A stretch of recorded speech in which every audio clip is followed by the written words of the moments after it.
warahmatullahi wabarakatuh. Alhamdulillah, alhamdulillahirabbil alamin wassalatu wassalamu ala asyrofil anbiya'i wal mursalin wa ala alihi wa ashabihi ajmain. Amma ba'du.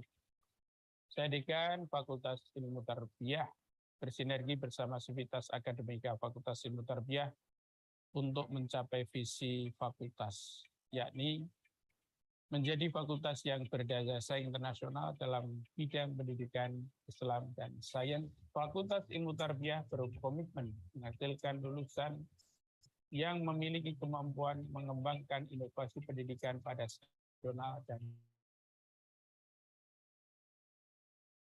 wabarakatuh. Fakultas Ilmu Tarbiyah UIN Raden Mas Said Surakarta. Quality and professional. Mari bergabung bersama Fakultas Ilmu Tarbiyah UIN Raden Mas Said Surakarta.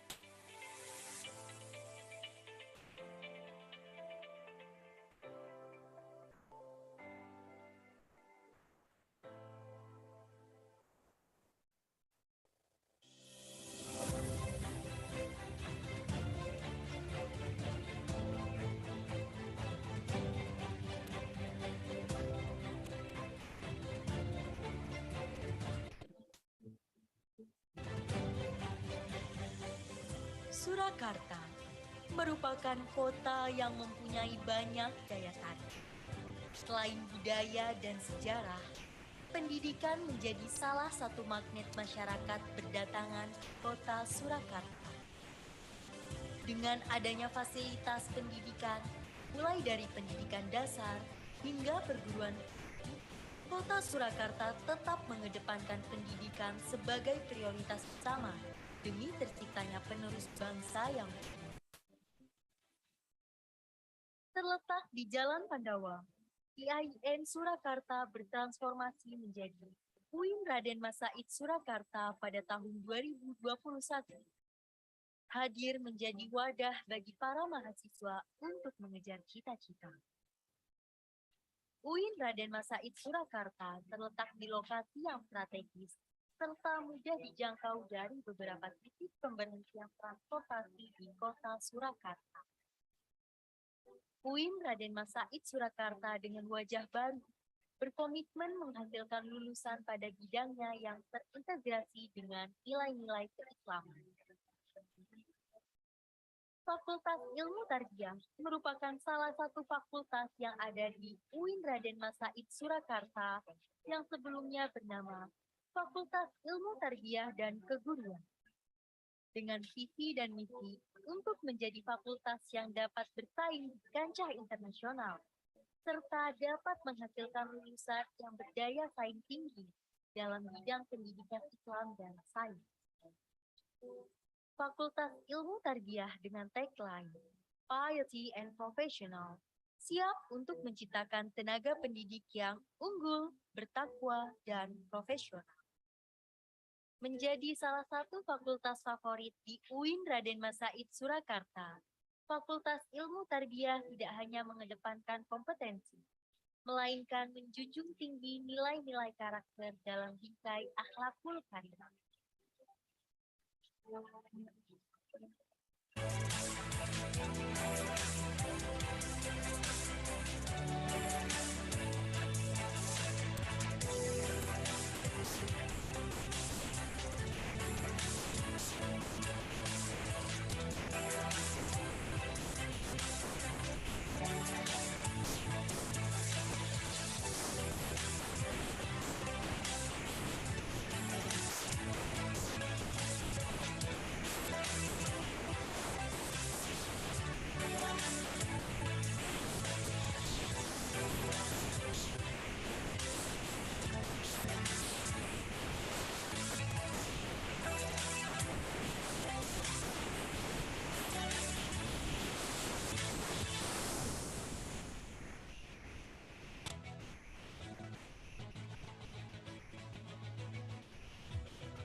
Fakultas Ilmu Tarbiyah memiliki 7 program.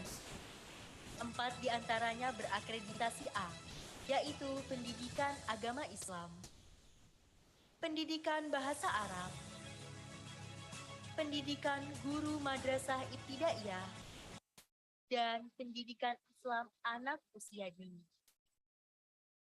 Serta mempunyai 3 program studi baru, yaitu Manajemen Pendidikan Islam, Tadris Matematika, dan Pendidikan Profesi Guru.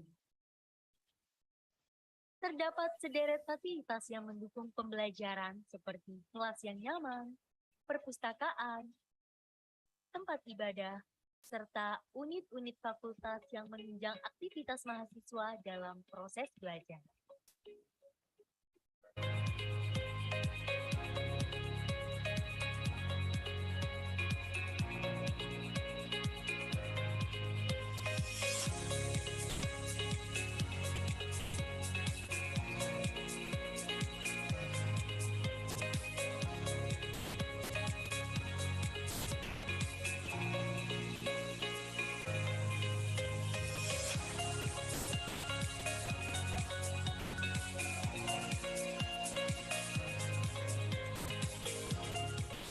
Memiliki sejumlah unit kegiatan kemahasiswaan fakultas yang memfasilitasi minat dan bakat mahasiswa, seperti Senat Mahasiswa, Dewan Eksekutif Mahasiswa, Himpunan Mahasiswa Program Studi, dan lembaga semi-otonom, diantaranya Lembaga Pers Mahasiswa Arjuna, Forum Diskusi dan Riset Ilmiah, serta Bahasa, Seni, dan Olahraga.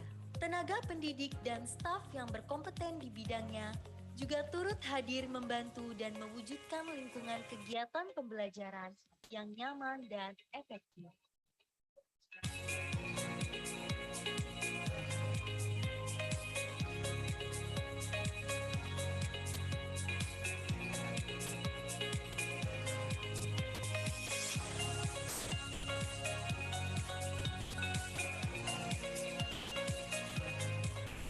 Assalamualaikum warahmatullahi wabarakatuh.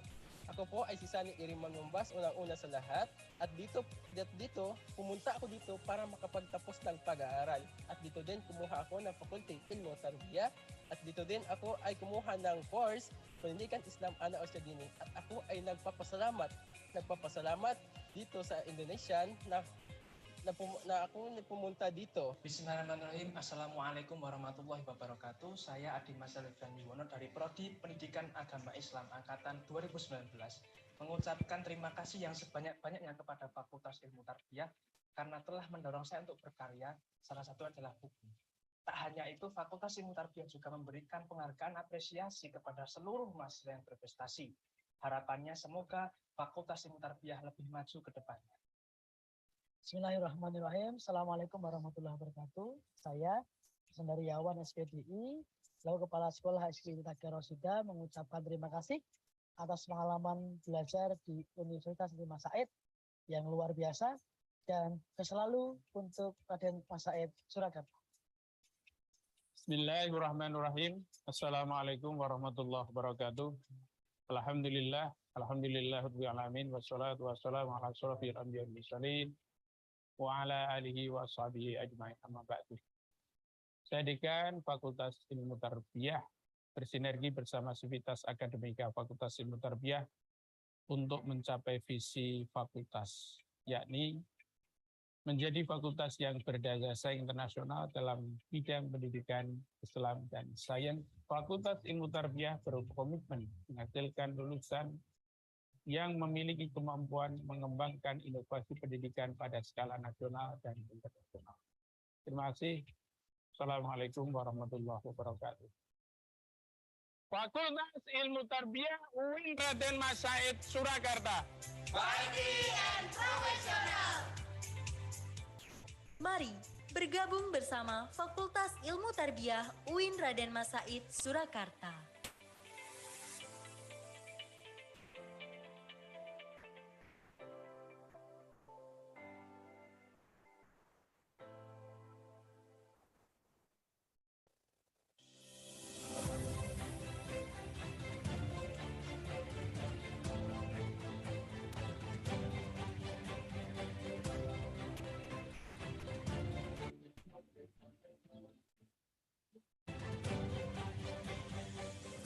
Surakarta merupakan kota yang mempunyai banyak daya tarik. Selain budaya dan sejarah, pendidikan menjadi salah satu magnet masyarakat berdatangan ke kota Surakarta. Dengan adanya fasilitas pendidikan, mulai dari pendidikan dasar hingga perguruan tinggi, kota Surakarta tetap mengedepankan pendidikan sebagai prioritas utama demi terciptanya penerus bangsa yang utuh. Terletak di Jalan Pandawa, IAIN Surakarta bertransformasi menjadi UIN Raden Masaid Surakarta pada tahun 2021. Hadir menjadi wadah bagi para mahasiswa untuk mengejar cita-cita. UIN Raden Masaid Surakarta terletak di lokasi yang strategis serta mudah dijangkau dari beberapa titik pemberhentian transportasi di kota Surakarta. UIN Raden Masaid Surakarta dengan wajah baru berkomitmen menghasilkan lulusan pada bidangnya yang terintegrasi dengan nilai-nilai keislaman. Fakultas Ilmu Tarbiyah merupakan salah satu fakultas yang ada di UIN Raden Masaid Surakarta yang sebelumnya bernama Fakultas Ilmu Tarbiyah dan Keguruan. Dengan visi dan misi untuk menjadi fakultas yang dapat bersaing di kancah internasional, serta dapat menghasilkan lulusan yang berdaya saing tinggi dalam bidang pendidikan Islam dan sains. Fakultas Ilmu Tarbiyah dengan tagline Piety and Professional siap untuk menciptakan tenaga pendidik yang unggul, bertakwa, dan profesional. Menjadi salah satu fakultas favorit di UIN Raden Masaid Surakarta, Fakultas Ilmu Tarbiyah tidak hanya mengedepankan kompetensi, melainkan menjunjung tinggi nilai-nilai karakter dalam bingkai akhlakul karimah.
Fakultas Ilmu Tarbiyah memiliki 7 program studi.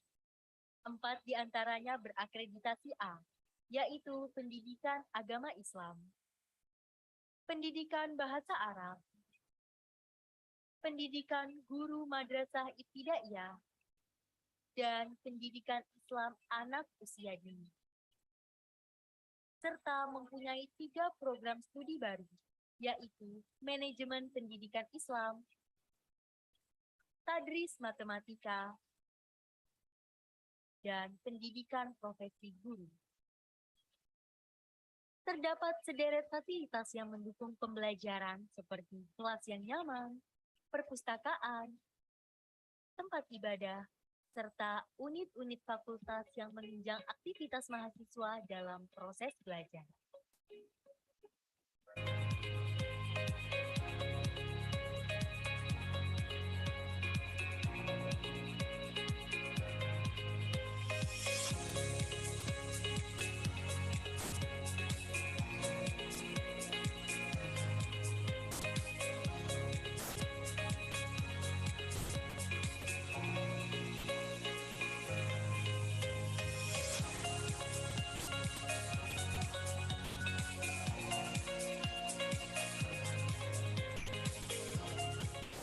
memiliki sejumlah unit kegiatan kemahasiswaan fakultas yang memfasilitasi minat dan bakat mahasiswa, seperti Senat Mahasiswa, Dewan Eksekutif Mahasiswa, Himpunan Mahasiswa Program Studi, dan lembaga semi-otonom, di antaranya Lembaga Pers Mahasiswa Arjuna, Forum Diskusi dan Riset Ilmiah, serta Bahasa, Seni, dan Olahraga. Tenaga pendidik dan staf yang berkompeten di bidangnya juga turut hadir membantu dan mewujudkan lingkungan kegiatan pembelajaran yang nyaman dan efektif.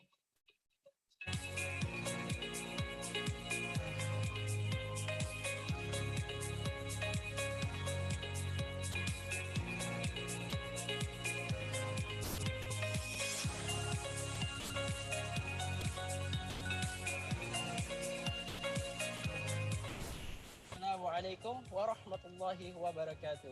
Ako po ay si Sani Iriman Mumbas, unang-una sa lahat. At dito, pumunta ako dito para makapagtapos ng pag-aaral. At dito din kumuha ako ng Faculty Ilmu Tarbiyah. At dito din ako ay kumuha ng course Pendidikan Islam Anak Usia Dini. At ako ay nagpapasalamat dito sa Indonesian na ako pumunta dito. Bismillahirrahmanirrahim. Assalamualaikum warahmatullahi wabarakatuh. Saya Adi Masalif Wiwono dari Prodi Pendidikan Agama Islam Angkatan 2019 mengucapkan terima kasih yang sebanyak-banyaknya kepada Fakultas Ilmu Tarbiyah karena telah mendorong saya untuk berkarya, salah satu adalah buku. Tak hanya itu, Fakultas Ilmu Tarbiyah juga memberikan penghargaan apresiasi kepada seluruh mahasiswa yang berprestasi. Harapannya semoga Fakultas Ilmu Tarbiyah lebih maju ke depan. Bismillahirrahmanirrahim. Assalamualaikum warahmatullahi wabarakatuh. Saya Sendariawan SPDI, selaku Kepala Sekolah ICIEI Rosida, mengucapkan terima kasih atas pengalaman belajar di Universitas Mas Said yang luar biasa dan selalu untuk Raden Mas Said Surakarta. Bismillahirrahmanirrahim. Assalamualaikum warahmatullahi wabarakatuh. Alhamdulillah, rabbil alamin, wassalatu wassalamu ala asyrofil anbiya'i wal mursalin wa ala alihi wa ashabihi ajma'in, amma ba'du. Saya Dekan Fakultas Ilmu Tarbiyah bersinergi bersama Sivitas Akademika Fakultas Ilmu Tarbiyah untuk mencapai visi fakultas, yakni menjadi fakultas yang berdaya saing internasional dalam bidang pendidikan Islam dan sains. Fakultas Ilmu Tarbiyah berkomitmen menghasilkan lulusan yang memiliki kemampuan mengembangkan inovasi pendidikan pada skala nasional dan internasional. Terima kasih. Assalamualaikum warahmatullahi wabarakatuh. Fakultas Ilmu Tarbiyah UIN Raden Mas Said Surakarta. Mighty and professional. Mari bergabung bersama Fakultas Ilmu Tarbiyah UIN Raden Mas Said Surakarta.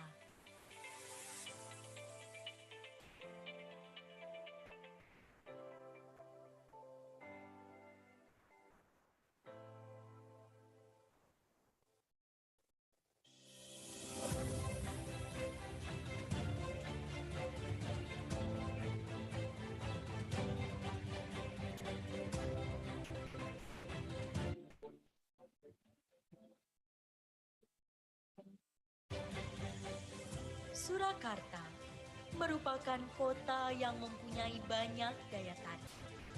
Selain budaya dan sejarah, pendidikan menjadi salah satu magnet masyarakat berdatangan kota Surakarta. Dengan adanya fasilitas pendidikan, mulai dari pendidikan dasar hingga perguruan tinggi, kota Surakarta tetap mengedepankan pendidikan sebagai prioritas utama.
Bismillahirrahmanirrahim. For the next session will be plenary session with all the speakers that will be organized by Mr. Arif Nugroho MPD. Please kindly Mr. Arif Nugroho MPD move to the next stage. Thank you.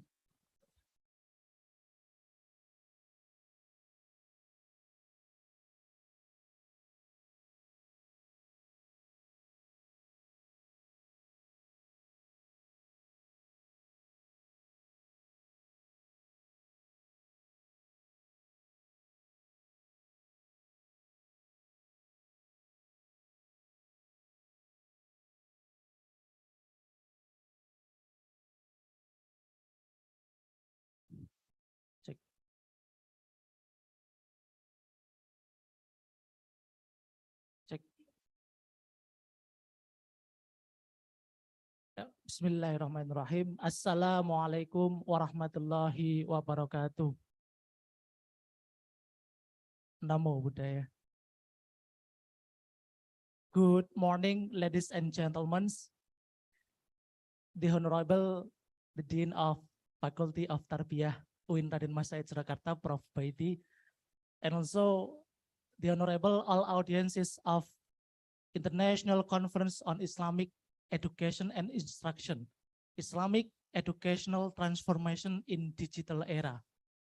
Well, ladies and gentlemen, it is an honor for me to be a moderator in this great event conducted by the Faculty of Tarbiyah Universitas Islam Negeri Raden Mas Said Surakarta, an international conference on Islamic education and instruction.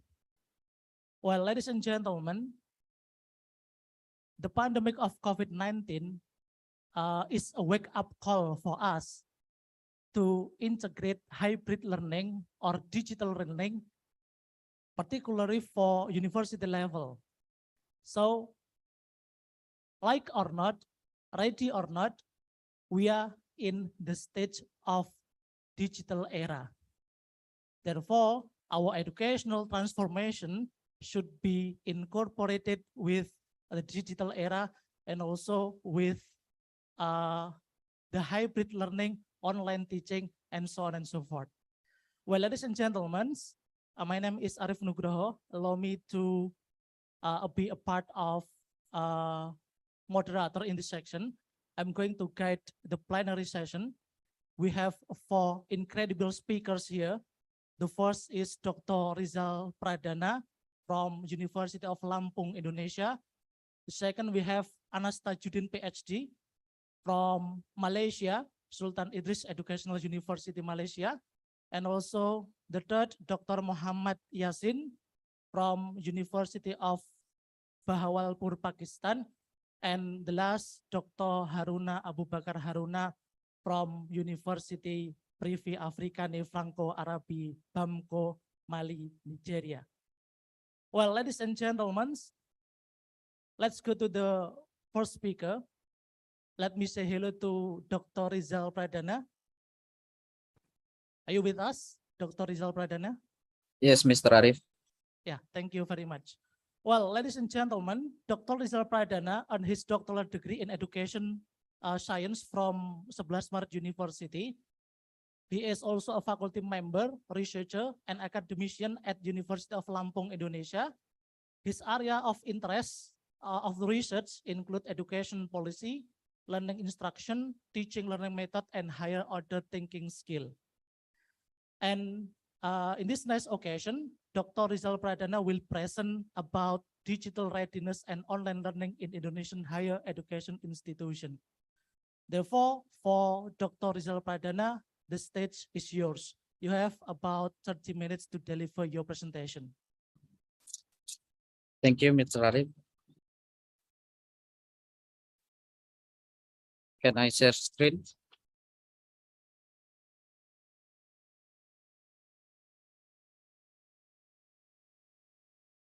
Are you see my screen?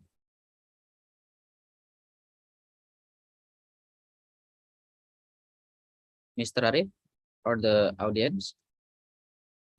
Yeah. Yes. Yes, Dr. Rizal, you may go on. Okay. Assalamualaikum warahmatullahi wabarakatuh.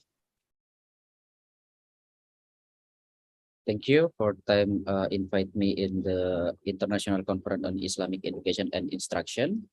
The Honorable of the Rector UIN Raden Mas Said Surakarta, the Honorable the Dean of Faculty Tarbiyah UIN Raden Mas Said Surakarta, and the Honorable of Conference Chair, the International Conference on Islamic Education and Instruction UIN Raden Mas Said Surakarta, and all of the participants in this event. Thank you. I want to talk about digital readiness and online learning in Indonesian higher education institution.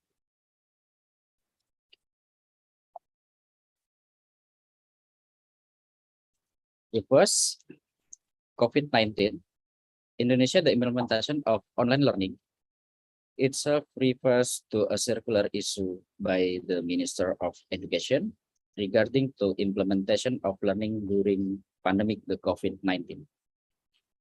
The impact of COVID-19 has had an impact of transformation technology in education in Indonesia, both at the school and university level.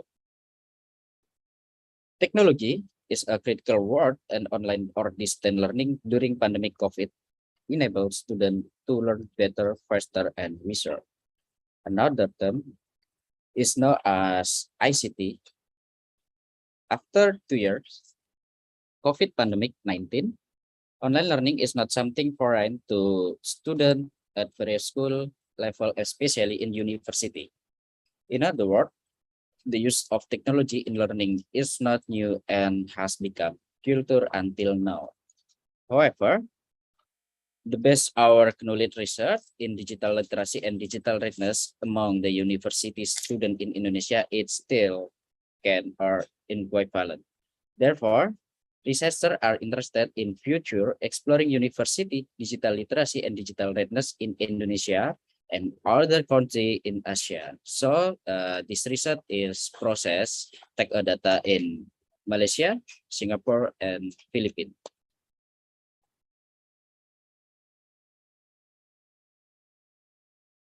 The next, the education technology in the 21st century learning, teaching, and training for academic, MOOCs or massive online open course and digital environment.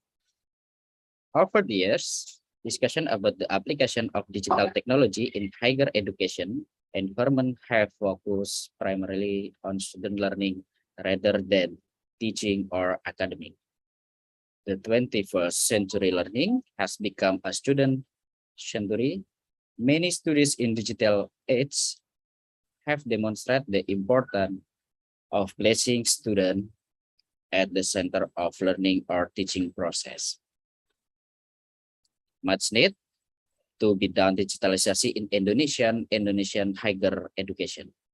In particular, offering academic adequate training to use various technology effectively require conceptual redefinition of the teaching rule, well-designed training and ongoing support system for student and teacher in teaching learning encounter.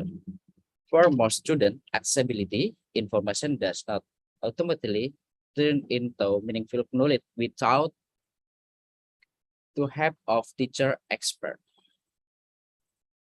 It's pretty clear today that for a learning to become too dominant learning pattern, technology alone will not suffice.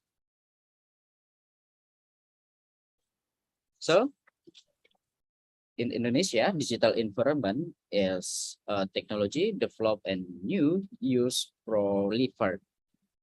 The meaning of digital literacy will continue to involve new tool and practice will expose teacher and student to possible need for new skill.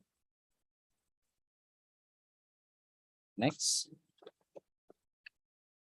In this research, the participant, only university student in Indonesia, more than 1,000 for student in university in Indonesia, but until now processing tech data in Malaysia, Singapore, and Filipina.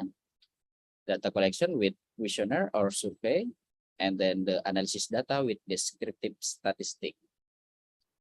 So you can see about analysis data result. This descriptive of subject for student, gender, men and women, 52% is men, and then 47% is woman. But it's from 80 until 23, and then 24 until 26, and more than for 27. So education background, major or subject department, the student, agriculture and biology, art and humanities, business, management and accounting, education, health science, computer science and technology. In this research, focus is student computer science and technology. So the participant in this research, student for computer science and technology, 31%.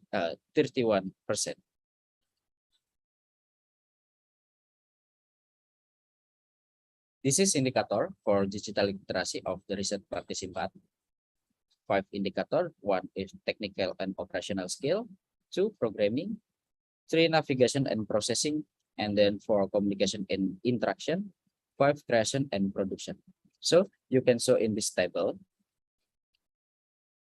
Based on the table, technical and operational skill have score 92%, and then programming 61%, and then navigation and processing 84%, and then communication and interaction 91%, and then creation and production 60%. So the result is 77%.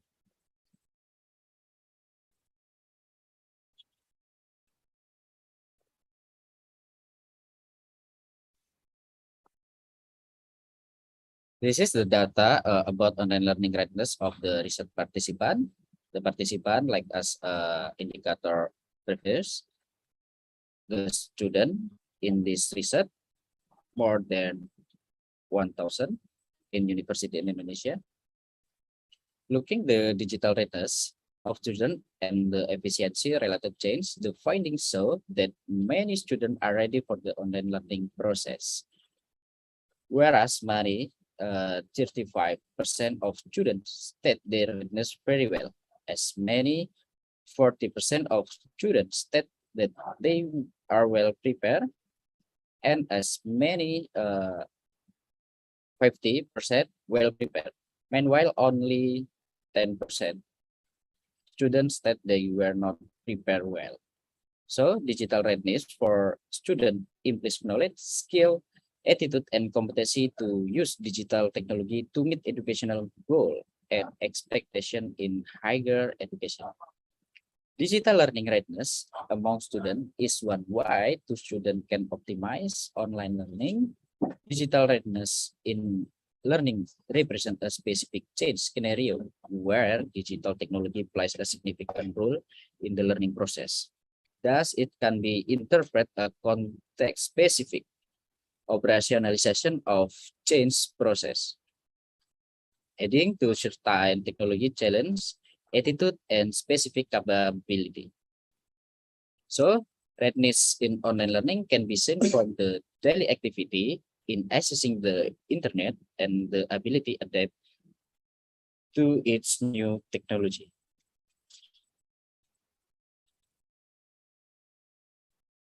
In this table, you can see indicator for online learning readiness of the research participant. 4 indicator, 1 of online learning student attribute, 2 time management, and then 3 communication is very important for the student in Indonesia and other world. 4 is technical competence. The result in this study, 86% the student have a skill online learning readiness of the research. Based the average of digital readiness on online learning student attribute indicator of the university in Indonesia, student digital readiness obtain the highest average score is 92% for online student attribute. But I think the communication indicator is very, very important for the student in Indonesia. So if you have the data about online learning and readiness digital learning in Indonesia, you can implication for student digital skill, new curriculum design, training for academic, and then you have three change to empowerment the digital readiness student. Meanwhile, the student with correct category are on time management, communication, and technical competence indicator, defining this to the informed faculty and instructional designer, administration, and online that and online student. The defining support online learning system, so the digital literacy skill and digital readiness. Student will have good digital literacy skill and digital readiness do not hesitate to improve their ability in the classroom because of the need for university not to hesitate in using technology in online learning because students have the ability in the learning process in the digital space. We consider digital literacy skill and digital readiness not only in terms of actual knowledge and perception of student, but also as measure of awareness of the technical and logical structure of the digital environment. In looking at student participant and implementation in a digital environment, in order or find creative solution and find out the search based on the problem faced by student in the digital environment.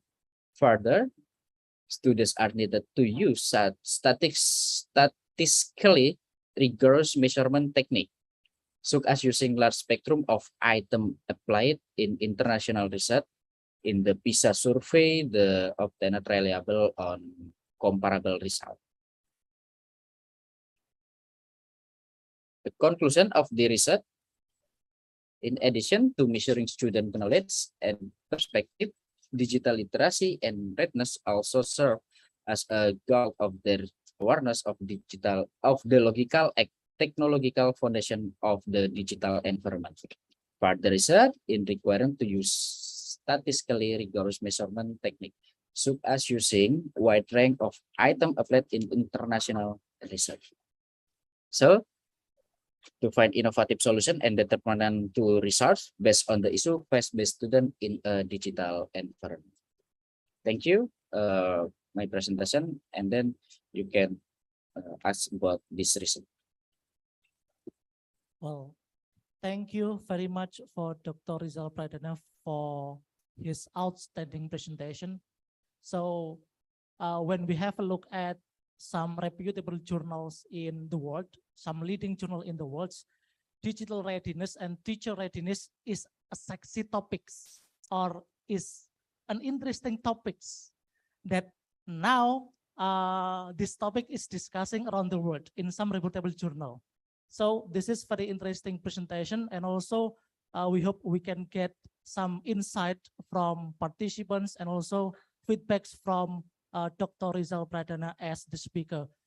But Dr. Rizal, please kindly wait for Professor Anas Tajudin to deliver the presentation from Malaysia, and we will have question, answer, and discussion section after Prof. Anas Tajudin present his material. Prof. Dr. Rizal Pradana, please kindly wait for Professor Anas Tajudin to deliver his presentation. Thank you. Okay, well, thank you.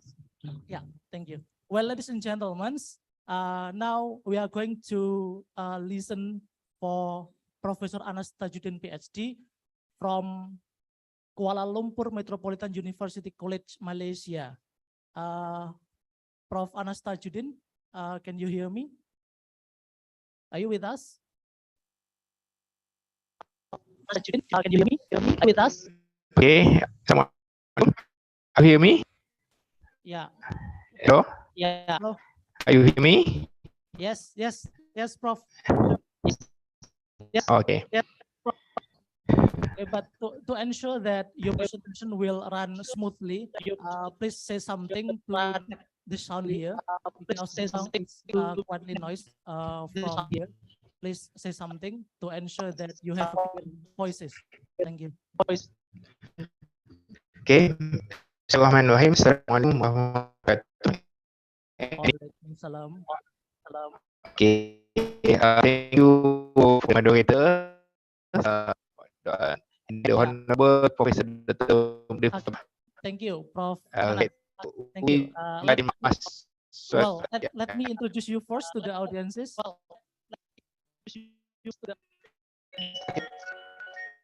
Yeah, Prof. Anas, let me introduce you first to the audiences.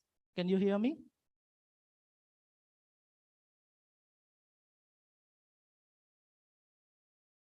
Well, while waiting for Professor Anas Tajuddin to come with us in a Zoom meeting in an online mode, so I'm going to read his curriculum vitae. So Prof. Anas Tajuddin PhD and his PhD in Human Resource Management from Sultan Idris Education University, Malaysia.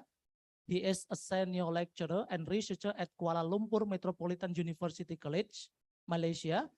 His areas of interest include human resource management, training and development, and education management. And in this nice occasion, he will deliver presentation entitled "The Impact of Industrial Revolution 4.0 to Human Resources in Organization Environment." Well, Prof. Anas Tajuddin, you ready?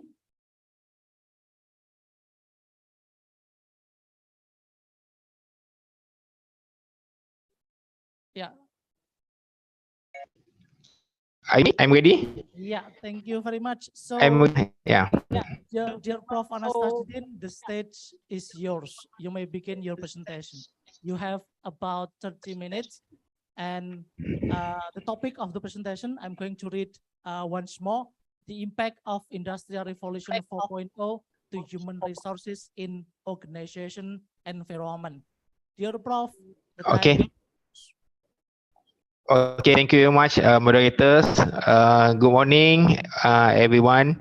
Okay, so the Honorable Professor Dr. Mudafiq Abdullah, Rector Win Radin Mas Said Surakarta, and then my friend Tadi.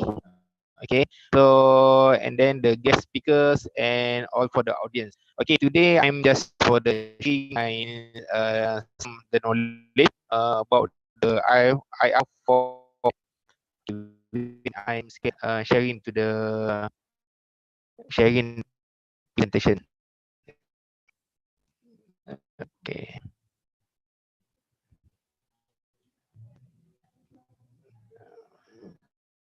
Excuse me, Prof. Okay, so maybe okay, the internet connection in your place is not good, or you may open the headset maybe to. Okay. I'm left, and then I open my headset. Wait a minute.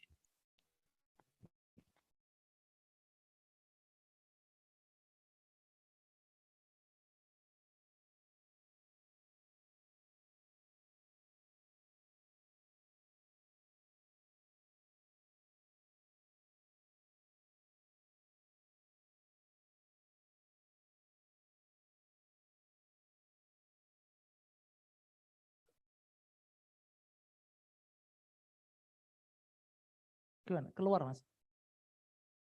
Okay, well, for the audiences, we kindly wait for Professor Anas Tajuddin to connect with us.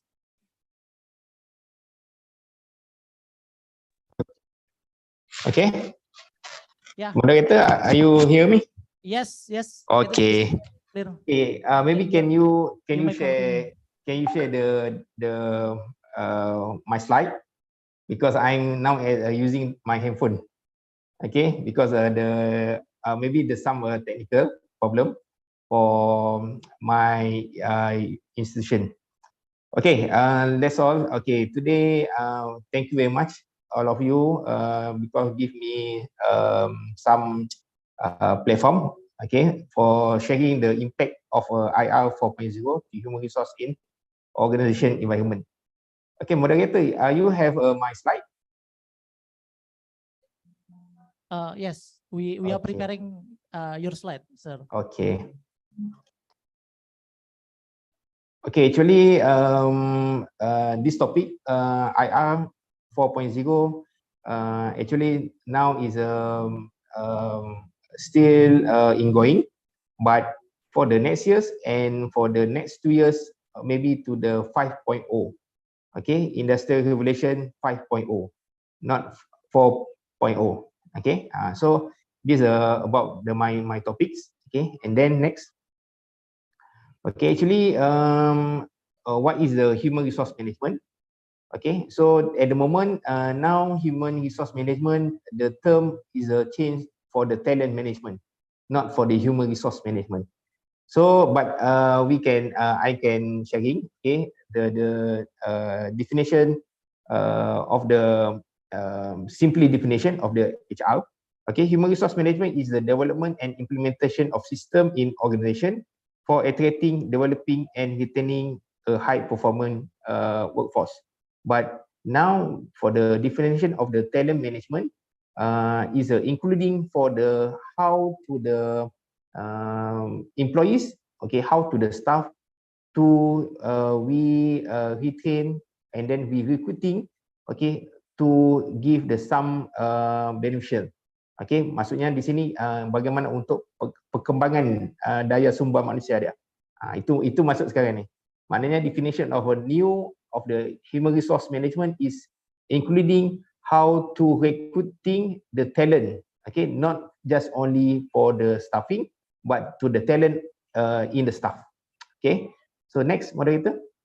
Okay, this is our framework. Okay, overall for the framework. Okay, for human resource management. For now is a talent management. First about the competitive challenge, and then doing to the human resource, and then also to the employees concern.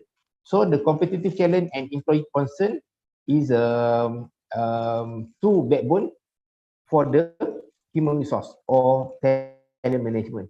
So these challenges or the and then the concern.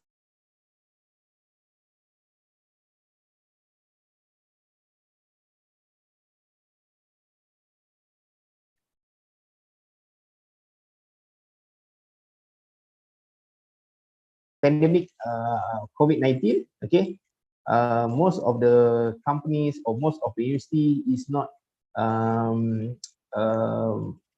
to the maknanya trusted for the technology, using to the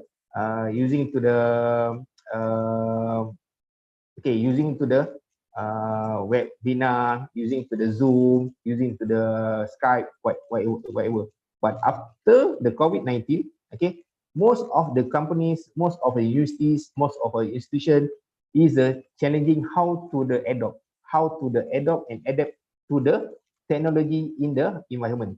Okay, so like say now I'm in the Kuala Lumpur, all of you in the Surakarta. Okay, so we just make the communicate. But the challenges about the network. Okay, so is also to the other challenge. Okay, so and then how to the managing new change. So actually now is a more the environment for the employees, also to the our institution. Okay, more to the flexible. Okay, so even though and maybe for the next time, okay, next 1 years or next 2 years, okay, so most of the universities, okay, most of the institution, okay, not fall to the wall. Okay, so the concept of the education without wall, that means, okay, all around or all ever, okay, you can get the education. Okay, no need just only in the classroom, no need just only for the auditorium, okay, no need just only for the space. Okay, so these are the new concept, and then new how to manage the even though for the university, even though the manage for the student and the lecturers. Okay, and then and then the consignment and so on. Okay, and then about the employee concern. About the employee concern about for the background diversities, age distribution, gender issue, education level, employees' right, privacy issue, work attitude, and family concern. So for the age distribution, and then about the work attitude. Okay, so in Malaysia, we at the moment still facing to the most of the SPM level. That means in Indonesia call for the sekolah SMA, sekolah menengah atas, SMA. So for the in Malaysia SPM level is 70% for the student SPM levels didn't not interested to pursue their study in diplomas or S1 or degrees. Okay, they are more interested to become doing a job like the Grabs, like the food pandas, okay, like the riders, also to the doing the currency, doing to the traders as a currency, crypto or Bitcoin. So this is how to the challenge of industrial, how to challenge for the companies and also to the university. So university or institution, higher learning institution must be tackled. This group, okay, the 70% group of the SPM level, how to continue their studies. Okay, and then the middle of this graph is a human resource. Okay, these are the common when we talking about the human resource or telemanagement. These are the common issues like the planning, like the recruiting, staffing, job design, training, development, appraisal, communication, compensation, benefit, and labor relation. Okay, so this is a overall framework of the HR. Okay, next, moderator. Okay, what is a industry 4.0? Okay, so actually at the moment we now is a facing for the 4.0. Even though in Malaysia or Indonesia, Brunei, or even though for the ASEAN countries, so we now is a facing the 4.0. Okay, the industry 4.0 has been defined a name for the current trend of automation and data exchange in manufacturing technologies, including cyber physical system, the Internet of Things, cloud computing, and cognitive computing, and creating the smart factories. This means the change of the challenges of the IR 4.0.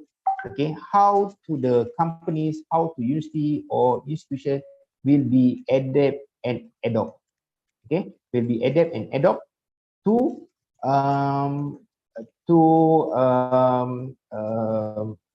between the current operation and to for the industry in the 4.0.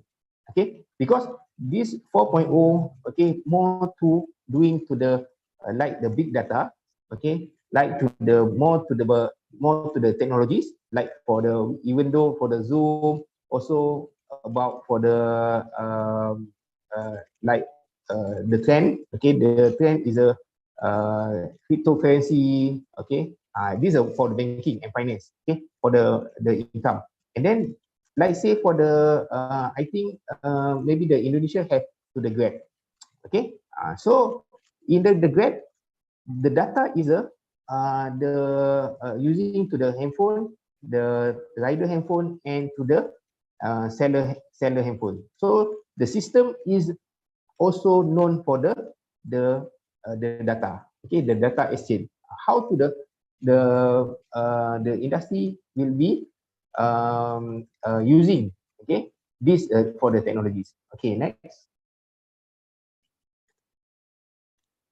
Okay, so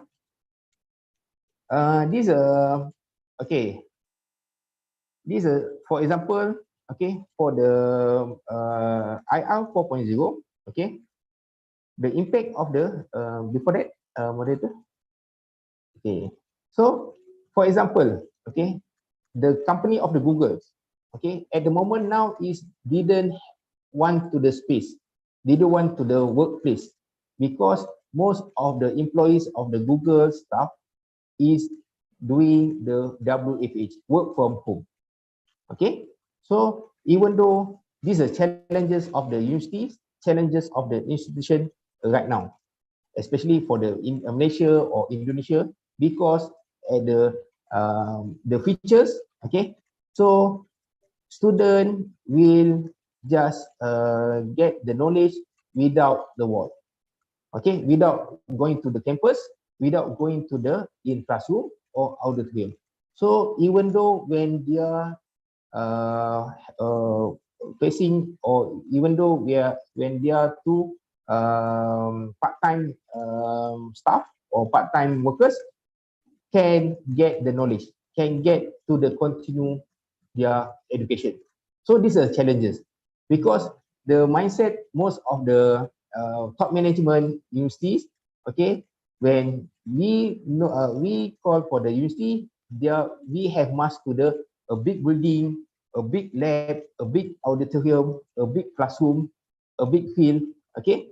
So at the moment, these is the challenges, because okay, even though the especially for the Western countries right now, okay, so most the university of the Western countries too small for the not operation, small for the capacity of the building, okay, because they are aware, okay, and the features, okay, student cannot come to the campus, student uh, can get to their knowledge and pursue their education even though they are doing the part-time job, okay. Most is these are challenges, but I'm salute for the Thailand, okay, Thailand countries, especially for the Ramkahing University. So Ramkahing University, they have to the around 150,000 students, but most of the student is the working adult, okay. So they are just for the open online, okay, online learning. That's why I call for the open universities, okay. So next, okay, this for the okay, the new technologies, okay, embracing new technologies. What is the challenges? Okay, first about the knowledge workers, okay, workers whose responsibility extend beyond the physical education of work to include planning, decision making, and problem solving. So knowledge workers is the most important for the when we facing to the IR 4.0, and even though next is a IR 5.0. So even though the knowledge workers is a one of the most important asset, that's why, okay, especially in Malaysia, okay, most of the knowledge workers, the companies or the institution, they are take care about that, okay, because they have the asset, okay, because this knowledge workers is a important how to the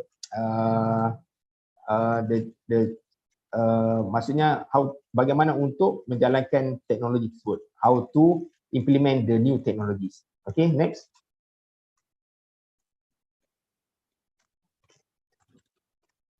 Okay, so this in 2022 in this years, okay, so you can know about the job landscape, okay.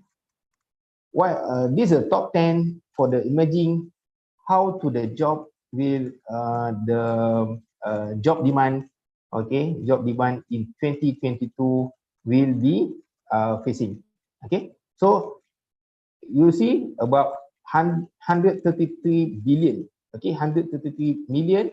So imagine who's global change by 2020. So for example, the first ranking in the job is a data analysis and scientist, okay. That's why I call for the AI, artificial intelligence, okay. So and then the second is the AI and machine learning specialist, And then the third is the general operation managers. Fourth is a software and application developer and analysis. Fifth is about sales marketing professional. Sixth, fifth is sales and marketing professional. Sixth is big data specialist. Seven is digital transformation specialist. Eight is a new technology specialist. 9 organizational development specialist, and lastly is 10 information technology service. So most of the 10 is a more to the specialist. Okay, that's why in IR 4.0 and coming up for the 5.0, okay, more to the demand of the talented workers, more to the demand for the knowledgeable workers. So these are top 10. That's why that means the workers or the employees will be demand their salaries. Okay. So for example, the big data specialist. Okay. So in the data in Malaysia, if you have a specialist for the big data, okay, your salaries, okay, roughly around 40,000 and 60,000, 40,000 until to 60,000 ringgit Malaysia per month. Okay, you imagine, because you have the knowledge and you have the specialized for this. Okay, and then these are top 10 declining. Okay, declining the job. Okay, so that's why we must educate, we must inform, okay, and sharing the knowledge with the student, especially in the student, our student, okay, the features job in the world, the features job in the countries. Okay, so the one more thing, the responsibility in the universities or higher learning institution must be offering the program, okay, the academic program to related the industries, not just only for to the shop, okay, self-shocking. Okay, that's mean, oh, we have a offering the program is the best program, but the program is not suitable in the industry. Okay, so the last victim is the student. Okay, because student when take this program and then they are targeted after they are finished this academic program, they will be join companies also to get a job based on their studies. But okay, unfortunately, they didn't have to get the job because the offering of the program is not suitable in the industries. This is a one important, especially for the universities or higher learning education responsibility to create a academic program to related the industry demand, not for the self-shocking, okay, not only for just doing the academic program. Okay, so we have a responsibility. Okay, so first about the data entry clerk, accounting, bookkeeping, payroll clerk, administration, executive secretaries, assembly and factory workers, client information and customer service workers, business service and administration managers, accountant and auditors, material recording, general and operation manager, and postal service clerk. So this is a top 10, okay, top 10, the possibility job will be declined in the futures. So that's why in the Malaysia also, especially for the university in Malaysia, we are facing, okay, to the unemployment rate, especially among for the graduate, because we offer this academic program not related to industry. That's why, okay, for the Ministry of Higher Education measures, they are to the way forward, okay, to remove the certain program, especially for the medical, okay, especially for the biotech medical, okay, biotech science will be the revoke, and then also to the science computers, Okay, science, computer, and IT. Most of the university will be revoke this program. Okay, because this is the victims lastly is a student, our graduate. Okay, they are pursue for their degrees or diplomas around 3 until 4 years. Okay, and then lastly after graduate they didn't have to another job. Okay, so that's why this is the job landscape in 2022. I think maybe the next year is a more to the like the accounting, okay, like to the IT, information technology, computer software is a most to the will be to decline. Okay, next moderator. Okay, sorry, Prof. Anastasidin, you Yeah. have 5 minutes left. Okay. Okay, so this is about the Professor Klaus step. Okay, so these are the breadth and depth of this change, herald the transformation of entire system and production management and governance. So this is a founder of the WEC, World Economic Forum. Okay, he's mentioned about the transformation for the organization. Okay, so and then next, okay, these are for the importance of the human interaction. At the moment, I think next moderator slide. Okay, I think okay is a face is the current moment, and then also to next more to the self, more to the selfish, more to the individual. Okay, so even though in family or even sibling, okay, also to uh, the handphone. Okay, okay, next. Okay, so these are okay, the generation of I think I am and Dr. Healthy, okay, maybe at the baby boomers, okay, mid 40s and mid 50s, okay. But now we facing to the student, okay, our student is the group of a millennium, okay, and group of millennium and generation X. So these are our group, how to be we take care for that, okay, because their mindset is different with ours, okay. So different to the baby boomers, very different for the traditionalists. So millennium and generation X is the mindset is different, totally different, because they want to the fast, okay, get to the fast result, okay, and then get to the easy working, okay, easy working. No need to the passion, no need to the work hard, okay. They want to the easy work. Okay, next. Okay, so this is IR 4.0. Okay, so 1.0 is a industrial revolution. That's mean for the went to the Western countries, especially for European. Okay, win their war. Okay, and then 2.0 electrical, 3.0 is a internet. Okay, and then 4.0 is a digital, and next 5.0 is a more to the digital. Okay, so not only for digital, but it's also to the more to the AI, artificial intelligence. Okay, so maybe to the at the moment we can know about the 5.0, simple 5.0. Okay, especially for in the medical technologies. Yeah? Okay, so next. Okay, so this about the force of a change, okay, for the demographic, technology, social contract, and speed of change.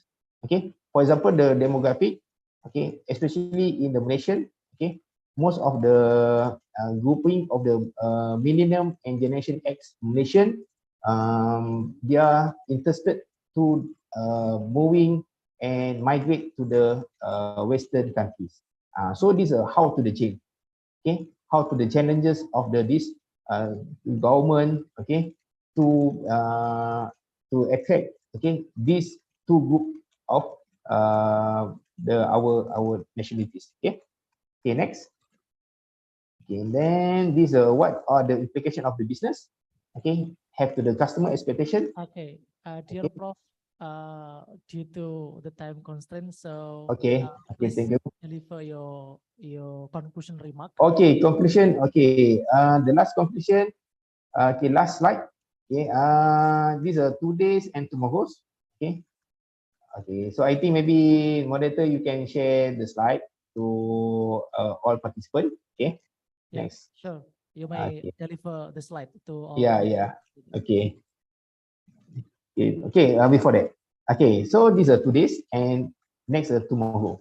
Okay, 2 days is a series of a corporate program. Okay, so tomorrow about the learning and environment and experience. Okay, so employees learn specific skill for the 2 days.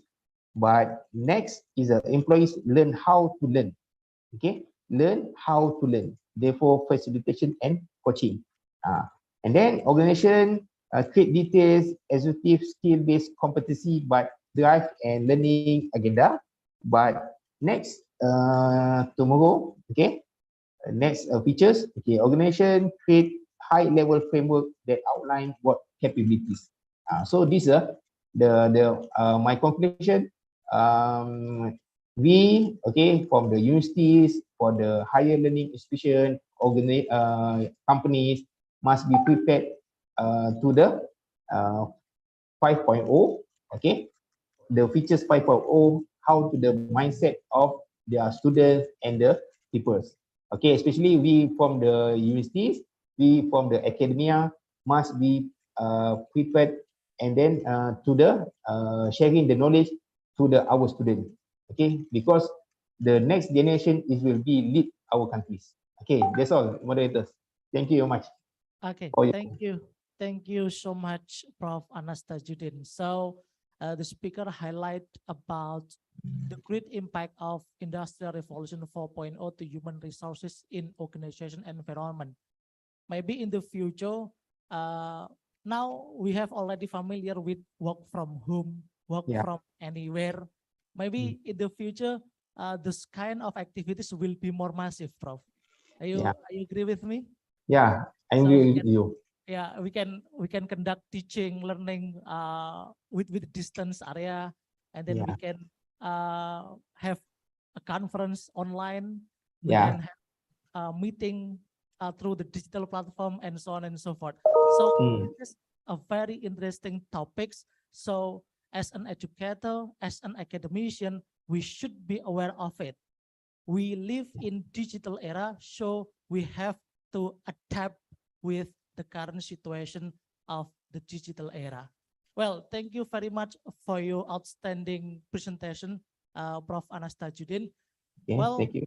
The next session is question, answer, and discussion section. But let me answer Dr. Rizal Pradanya. Are you still with us, Dr. Rizal? Yes, Mr. Arif. Yes, thank you very much. So we open for two questions from audiences. So please welcome. Yes, 1, 2. Okay.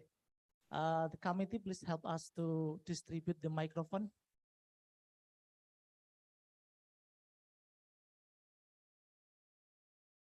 Okay, mention your name, your affiliation, and also for whom the question is delivered. Yeah, for Dr. Rizal or for Anastasyuddin. Bismillah, Assalamualaikum warahmatullahi wabarakatuh.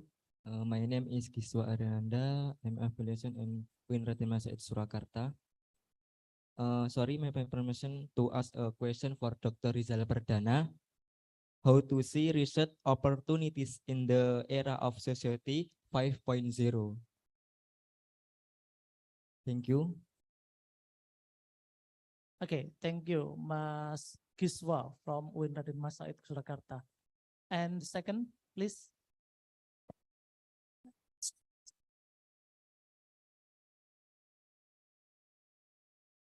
Baik, Bismillah. My name is Akhid Mustafa Alfanjari. I'm from Universitas Raden Mas Said Surakarta. Excuse me, Mr. Prof. Anas Tajuddin. Please tell me your learning experience in the pandemic era in Malaysia. What are the opportunities and challenges? Thank you. Okay, thank you, Mas Tahfid. Yeah, well, dear Prof. Anas Tajuddin and Dr. Rizal. So the first question from Mr. Kiswa, he asked about how to see research opportunities about Industrial Revolution 4.0, or maybe about the digital teaching readiness in Indonesia especially and generally in the world. Or in other words, it may be, can you tell us about the future research direction about the topic of digital readiness?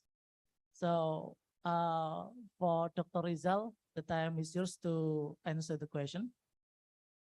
Thank you, Mr. Arif, and thank you for your question. What's name? Syajuddin.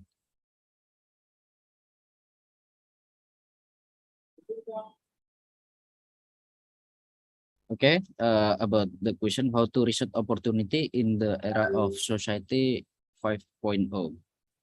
The first, you must be read about the article in the society 5.0, and then you can finding the gap about the society 5.0, especially in Indonesia. In Indonesia is many problem about the education, like a model of teaching or curriculum design and digital readiness and digital literacy for student in university in Indonesia. So if you have a gap about the research society 5.0 in education, you can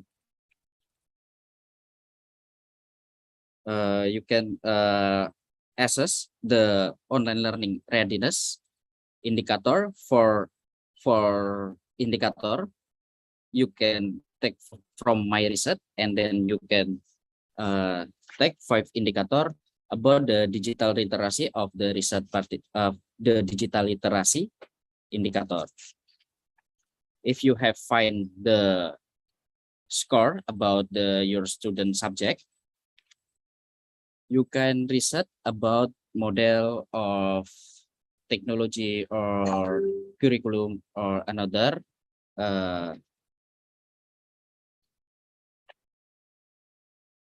student, and then the location your research. Are you clearly? Okay, thank you very much, Dr. Rizal. We go to the second question for Prof. Anas Tajuddin. Please tell us about your learning experience in Malaysia. What are the challenges? What are the opportunities, particularly in the time of blended learning and also in the time of the pandemic of COVID-19? Okay, thank you, moderator. Thank you for Mr. Akhi, if I am not mistaken, the respondent. Okay, so about my experience, our experience in the Malaysia's before COVID-19, we just doing to the face-to-face. Okay, more to the face-to-face delivery for the teaching deliveries. Okay, and then when the pandemic, okay, since 2020 until early this year, 2022.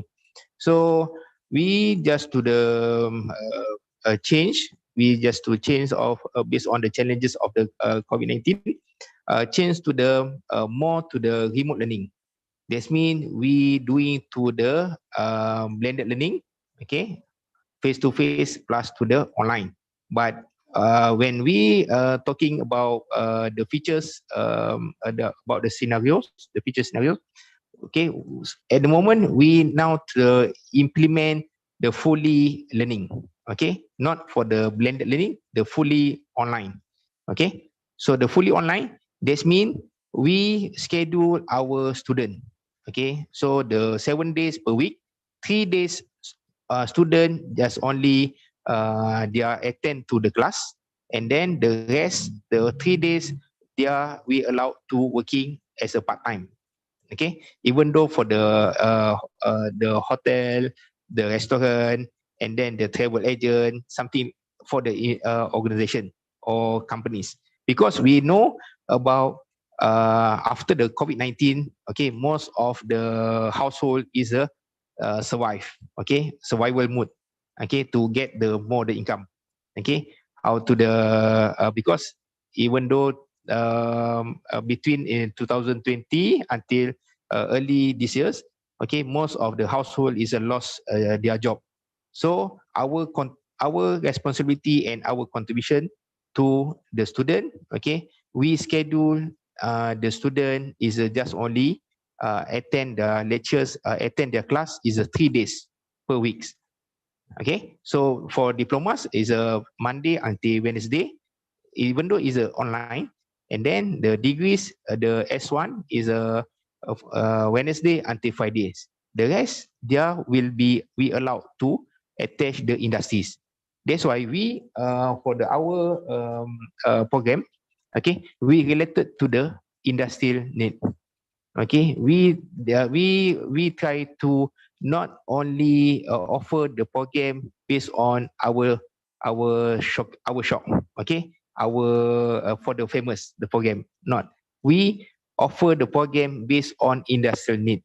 Okay, we targeted our graduate, okay, our student just not for before the final year, but even though for the third semester will get the job, okay, especially for the part time, and then even though we doing to the industrial training. So these are our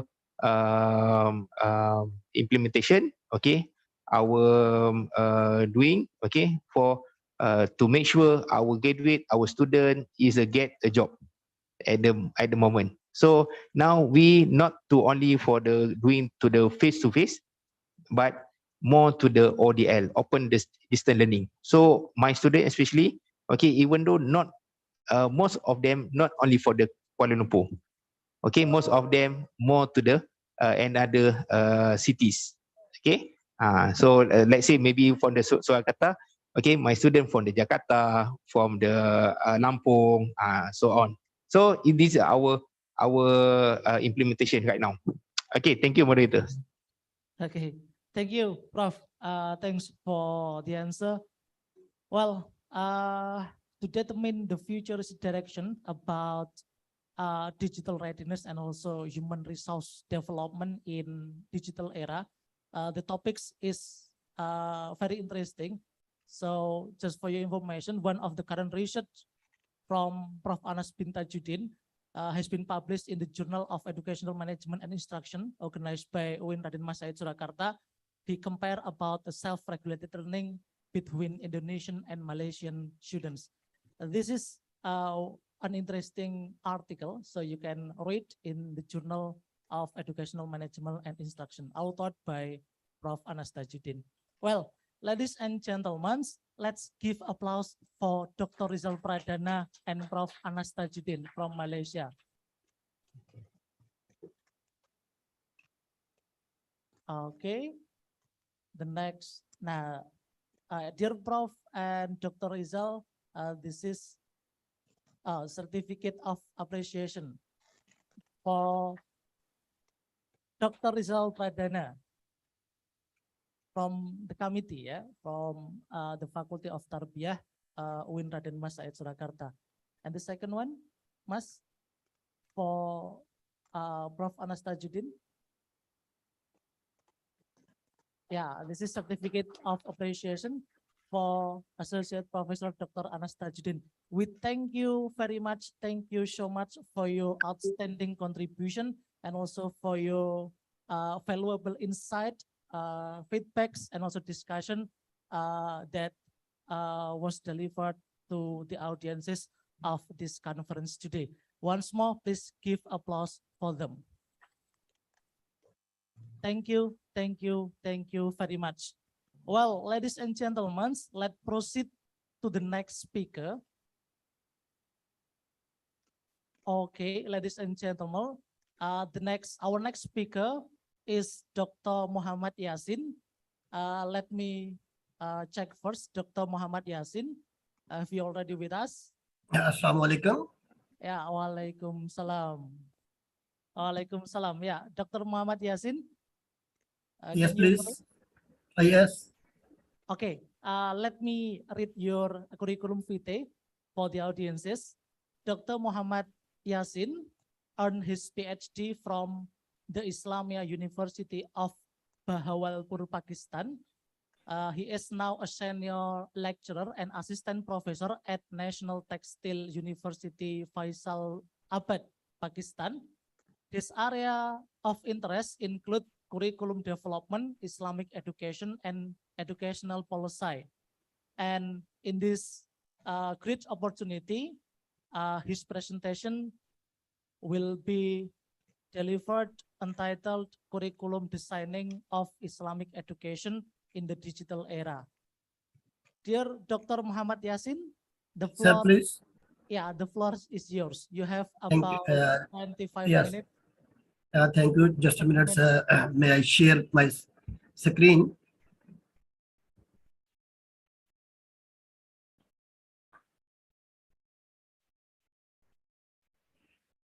Bismillahir Rahmanir Rahim. In the name of Allah, the most beneficent, the most merciful.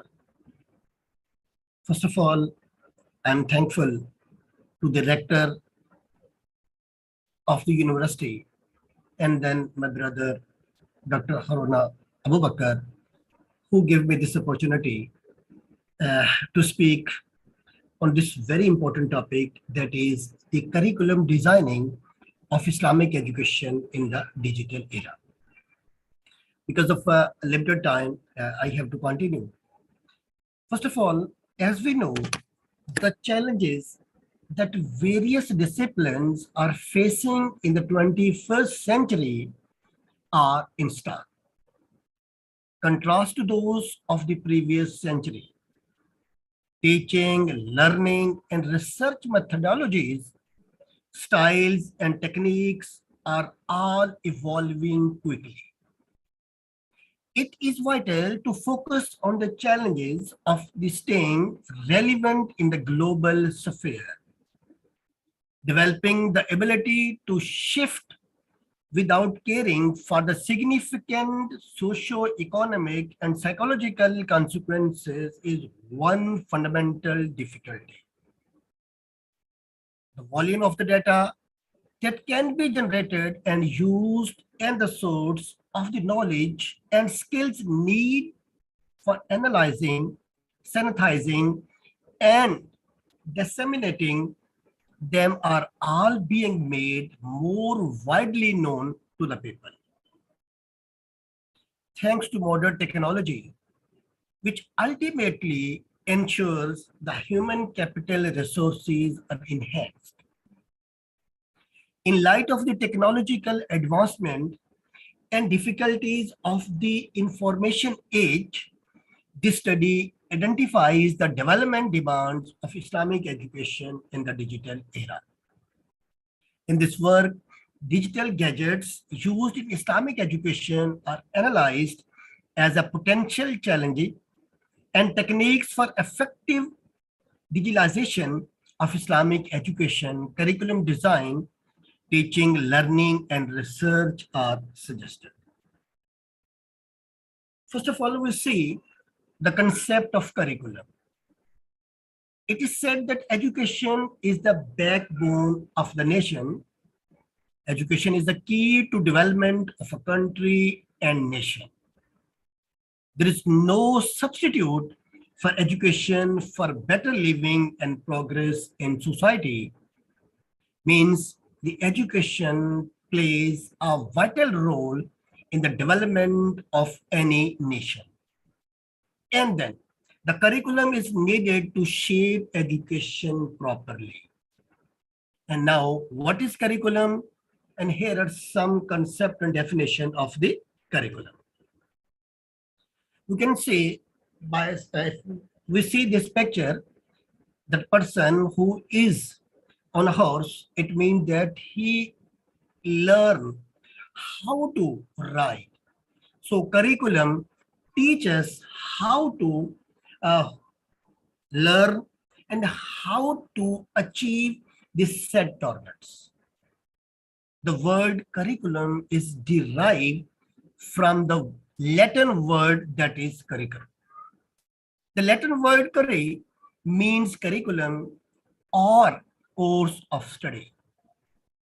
Some of the researchers think it comes from the Latin word currer, which means horse racing arena. The term curriculum refers to the academic content and lesson taught in a school or educational institution or in a specific course or program. A well-organized plan for conducting educational activities is called a curriculum. And a curriculum is a set of standard-based experiences in which students practice and master information and skills. So we can define, according to David G. Armstrong, 1989, curriculum is a master plan for selecting content and organizing learning experiences for the purpose of changing and developing learners' behavior and insights. And Mr. Krug, 1957, defines curriculum consists of all the means of instruction used by the school to provide opportunities for students' learning experiences leading to desired learning outcomes. And Rolf Keller, 1957, defines curriculum is all of the learning of students which is planned and directed by the school to attain its educational goals. In easy words, we can say that curriculum is basically a set of experiences and then to set the goals by the institutions to get the results of their teaching. And now we come towards the ancient concept of curriculum. What was the ancient concept of curriculum? The term curriculum has been used in different senses at different times, and the concept of curriculum is constantly evolving in the course of the changing era. I mean, it changed side by side and with the passage of time. Therefore, no universally accepted single and definite definition or concept of the curriculum has emerged. In ancient time, the subject of education was the acquisition of human survival skills.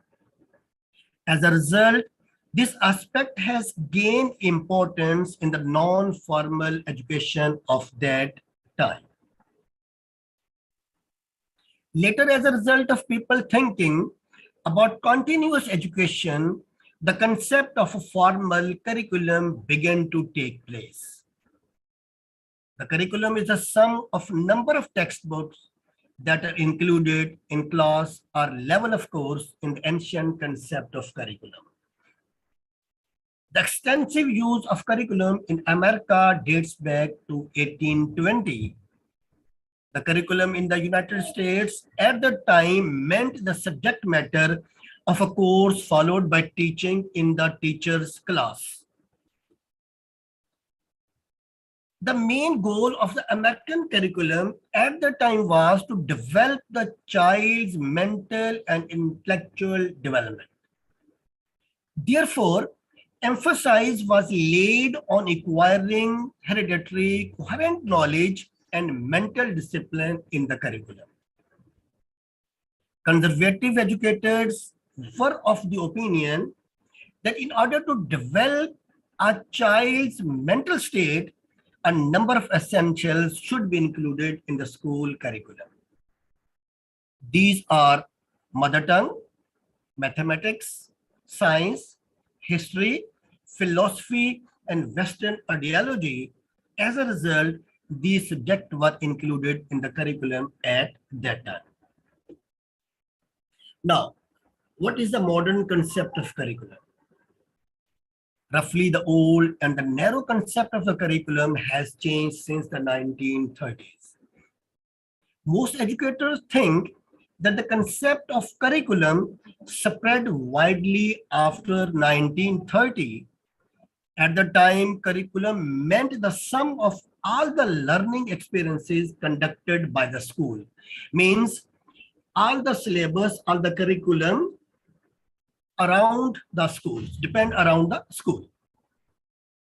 In 1935, Caswell and Campbell abolished the old notion of curriculum and proposed a new definition.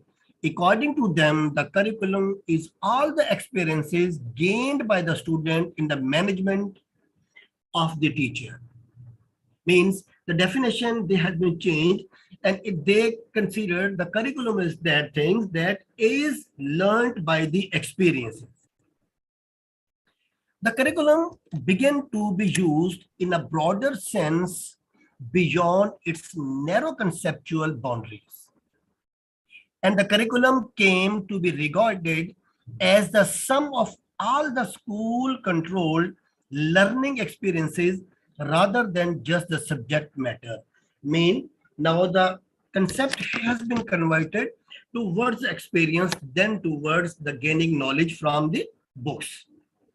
But curriculum experts continue to search for more clear and more acceptable concept of the curriculum.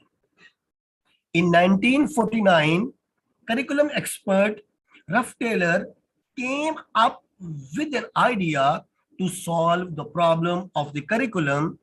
Ruff Taylor was the first to say that curriculum is all the learning experiences that is designed and conducted by the school to achieve the goal of education, and the student has acquired it.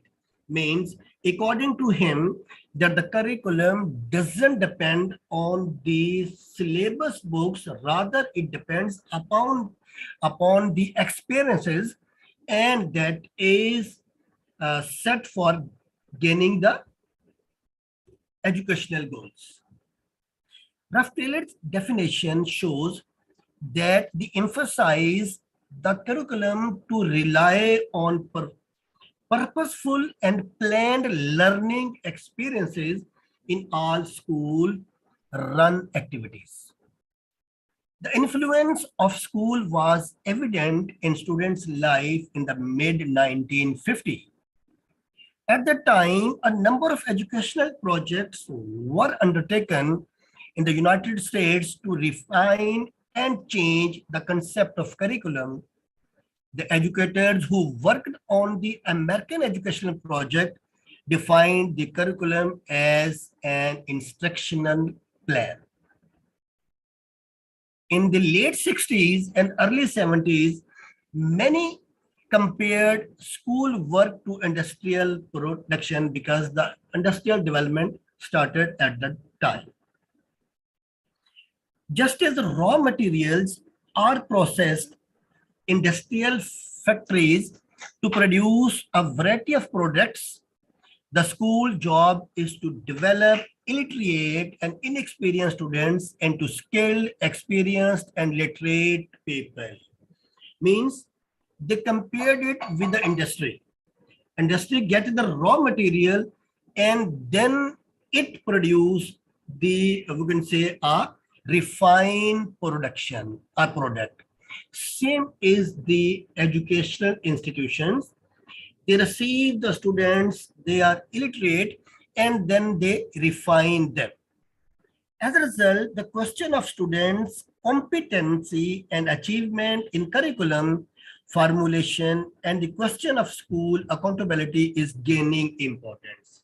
Means now the school got the importance because they are the place where they make the raw materials to in a fine, we can say, in a situation. In order to make the content selection and evaluation system of the curriculum Scientific great importance was laid on writing behavioral objectives in the curriculum at this time. We know they give the importance of the behavior change. From this time onwards, this changed and a specific form of curriculum became important in the concept of curriculum given by various scholars. Thus, over time, new dimensions are added to the concept of curriculum and old concept was changed. Now we come toward the development of the curriculum in digital era in Islamic education perspective. If you see, scientific and technology have advanced quickly. Even outpacting academically created scientific output, particularly in the current digital world, academic must seriously consider it. The curriculum needs to be promptly revised to provide a solution for how to build the education system that is geared towards the advanced civilization and areas past. Means, now we have to change according to the need of the digital era. We're bound to create a curriculum that is anticipatory, proactive, and even needs to be creative and imaginative beyond the age in the open-ended digital era, which many people refer to as the disruption era or industrial era 4.0. I mean, we have to keep in our mind while making the curriculum the age that is disruptive age. The people or the students spend most of their time in digital, we can say, things, and industrial development is also there. So we have to keep all these things in our mind while setting a curriculum. To escape the confines of the standardization that neglected the future in the 20 to 30 era, Edward Deming presented the notion of control statistics as one of the scientists and American precautions that helped the Japanese. It has been demonstrated that Japan is currently a remarkable nation which is predicted to grow for the next 20 years. Japan adopts its curriculum to a technological society by producing excellent goods that dazzle the rest of the world because they knew the importance of the digital world and they developed their curriculum according to it. Our educational world is often left behind by technology products since it is only fixed on research and study results that are absolute without looking forward. Let's take a look at the results of the automotive technological productive. For instance, a motorbike that is launched in 2020, yet it has been designed in previous year.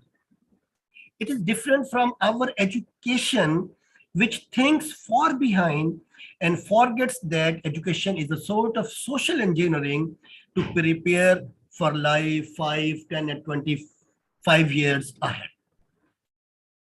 The creation of a digital curricula needs to plan for the future as a component of social engineering in order to maintain monotheistic and morality values. The creation of curricula in the digital age should include fundamental abilities, problem-solving abilities, and the character traits that are supported by edufacts, social facts, and artifacts. And the few things should be kept in our mind. The first thing is moral knowing. There are 6 things that become the objective, namely moral awareness, knowing moral value, perspective taking, moral reasoning, decision-making, and self-knowledge. Then come towards the moral feeling. It comprises 6 things that must be felt by someone to become a human character, namely conscience, self-esteem, empathy, loving the good, self-control, and humility.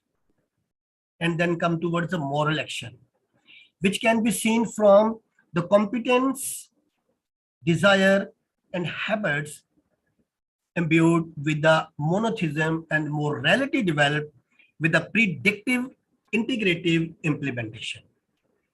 And curriculum that is realized by edeffects, social effects, and artifacts is an outcome that encourage a person to act in a good or a morally way. So we have to keep all these things in our mind when we are going to set a curriculum for Islamic education. And no doubt, when we are going to adopt a new technology, we have to face some challenges and risk. And which are these challenges and risks? As a contemporary medium for teaching and learning, users are exposed to various challenges and risks when using new media platform, especially in Islamic education. These issues can be wasting time on social media platform and ignoring academic and social responsibilities. Yes, students maybe spend more time in social media and neglect their main objectives. Content may contain sensitive matter. Yes, of course, as we see a number of things on social media and number of contents, they are very harmful for the young generation, such as issues on religious propaganda, racism, and other, if used in classrooms, may trigger sparks of enmity between religions and ethnicities. The overflow of the information that is not controlled cause users to have difficulty in determining its validity. Declining acts of courtesy of students toward their teacher, of course, they consider that they have more knowledge than their teacher. It means in future, they will have a less respect for them. Whereas Islam is very concerned with aspects of communication and interaction among humans, and even consider that the teachers' smiles and salutations and importance is a learning process.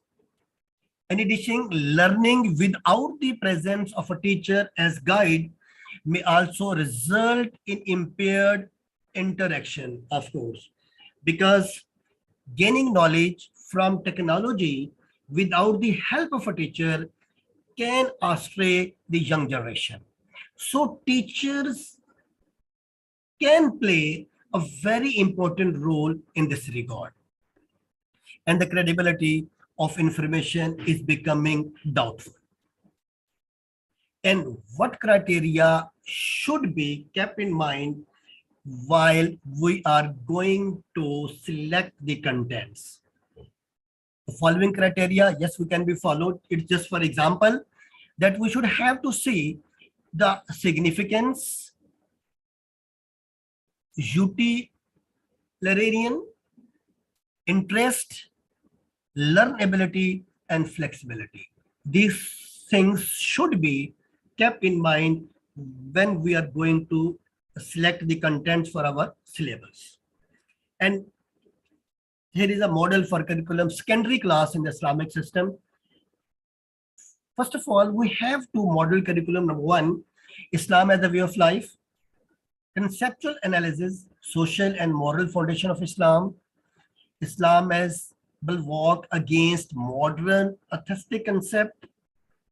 Model curriculum 2, sources of Islamic Sharia, Islam and other religions of the world, Islam, capitalism and socialism, Islam and science, moral sciences, current issues like takaful, insurance, sectarianism, such type of things should be included in the syllabus in Islam and modern inventions.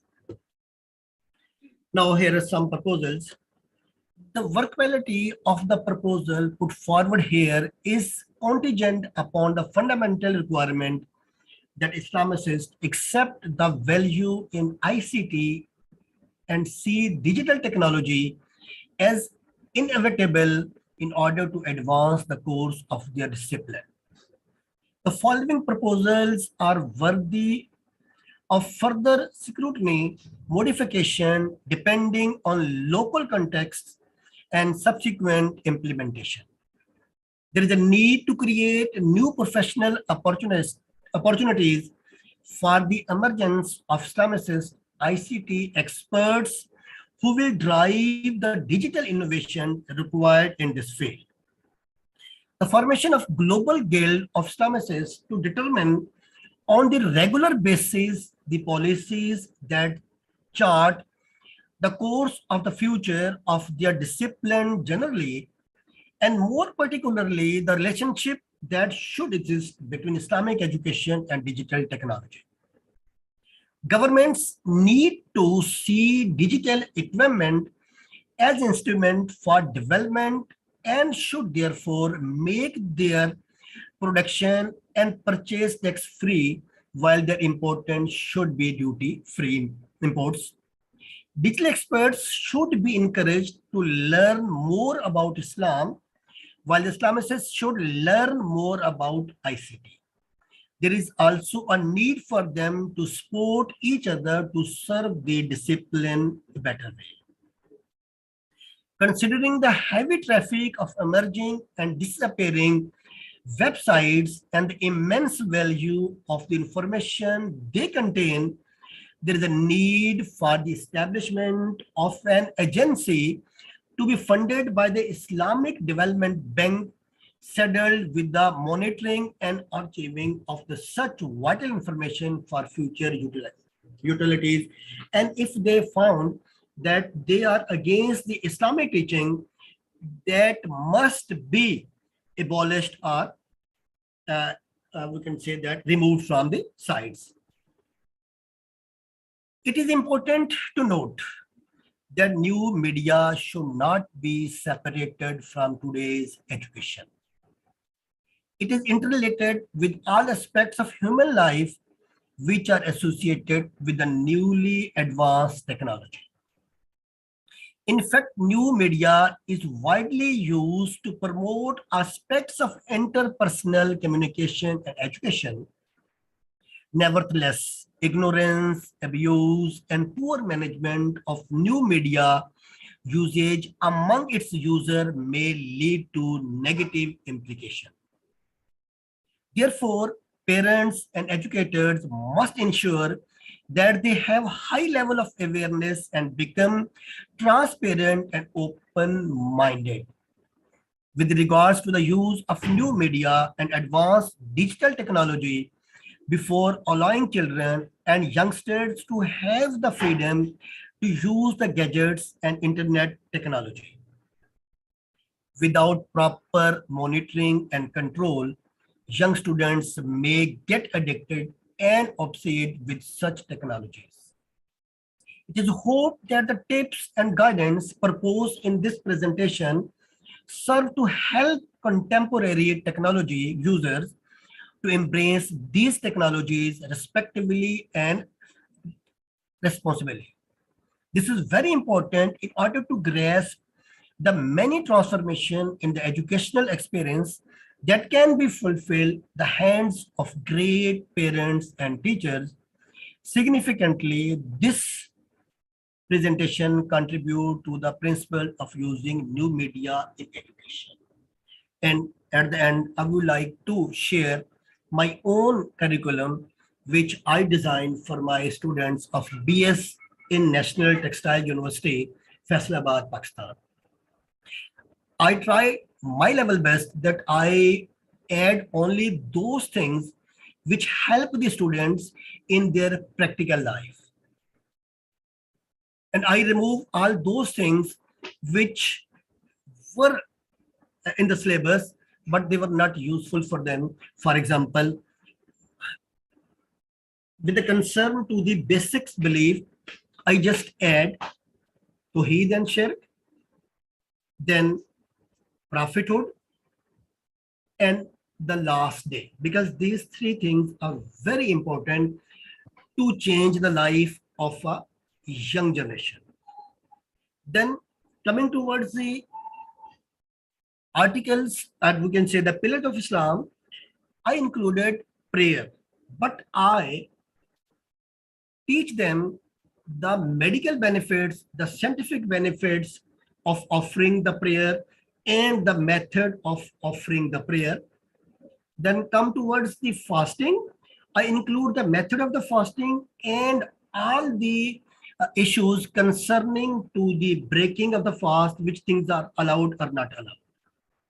And then towards the zakat, how can we remove the poverty from the society with the help of zakat?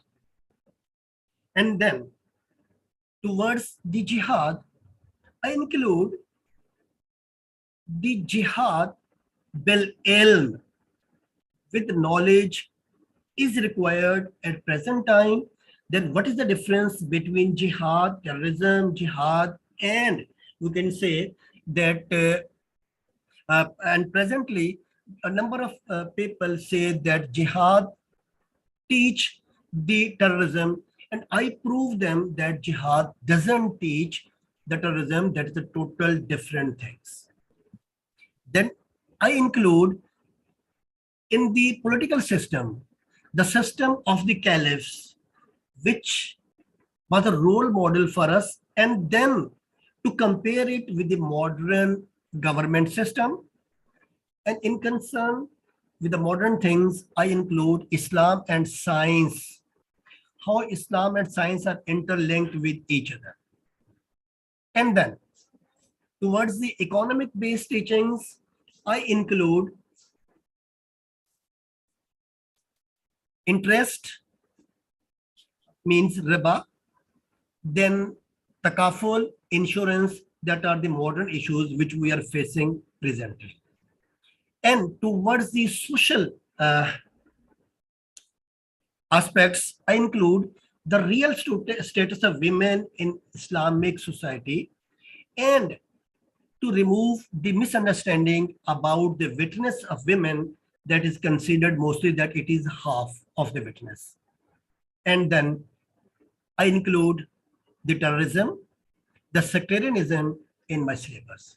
My syllabus, my curriculum, and the things which include towards the Quranic passages, I include the verses of Surah Nur, which enable the students, especially the girl students, to observe the modesty. Then Surah Hujurat, as we know that this surah is very important for the characterization or character building of the young generation, and some verses regard to the respect of Prophet Sallallahu Alaihi Wasallam, and the ahadith that are concerned to our social life. So this is the curriculum which I set for my students. And the teachers who are present here and they are teaching the Islamic education, they can make their curriculum according to the need of their student and their country. And then I'm thankful to you all for this patience listening. Yes, please. Thank you. Yeah, thank you, Dr. Muhammad Yasin. It is long but very interesting presentation, sir. So one thing I agree with you is Islamic education curriculum should emphasize on the problem solving, critical thinking, moral value, and social skills. I think this is an ideal design of curriculum in Islamic education, particularly in Indonesian context, where the culture of Indonesian is really relevant with the social skills and also the moral value that should be incorporated to the curriculum design. Well, thank you very much for Dr. Muhammad Yasin. Now we are going to proceed to the question and answer section. For the audiences, yeah, 1, 2, 2, 2, yeah, 2. Three, yeah, three enough, yeah. Three, please help us to distribute the microphone. Or you may come to the front of the stage, Mbak Mas.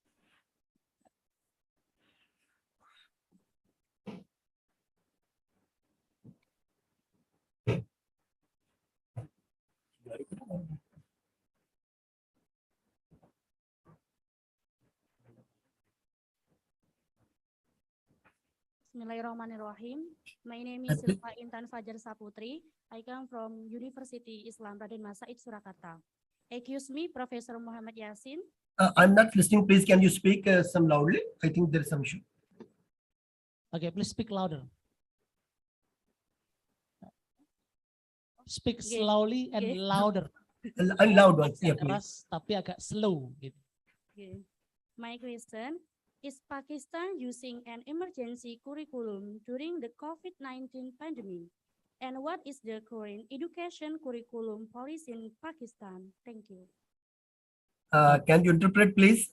Because of very low voice, I could not. Dear Dr. Muhammad Yasin, I'm going to repeat the question from Silva, one of our audience here. Can you hear me clear? Yeah, yes, please. Yeah, Mrs. Silva asked you about is Pakistan using emergency curriculum during the pandemic of COVID-19? Okay, during the pandemic, this was first time in Pakistan that we have to shift towards the online education system. And as it was the first time in Pakistan that a number of universities has not adopted the system earlier, so they face many difficulties. Many of the teachers were unaware, so the institutions give training to the teachers how to teach them, how to use different methods, and some teachers also, we can say, get training from different institutions. I myself, I can say, get training from London and Australia online from this to get this education system. So yes, in Pakistan, about we can say that more than 75% institutions use this technology on emergency in pandemic era. Okay, thank you for the answer. Thank you for the question for Ms. Silva. Yeah? So we go to the next question, please. The microphone, please.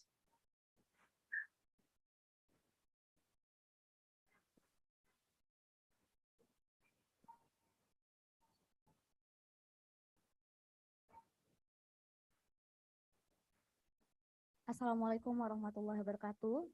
Waalaikumsalam. Thank you for this opportunity. I'm Lukiana Azmia Putri and I'm from UIN Sunan Kalijaga. Before I give a question, I really want to say thank you to Mr.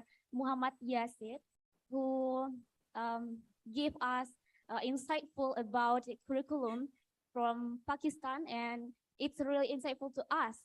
And so yeah, at your presentation, your conclusion say that contribute of your research to the principle of using the new media in education.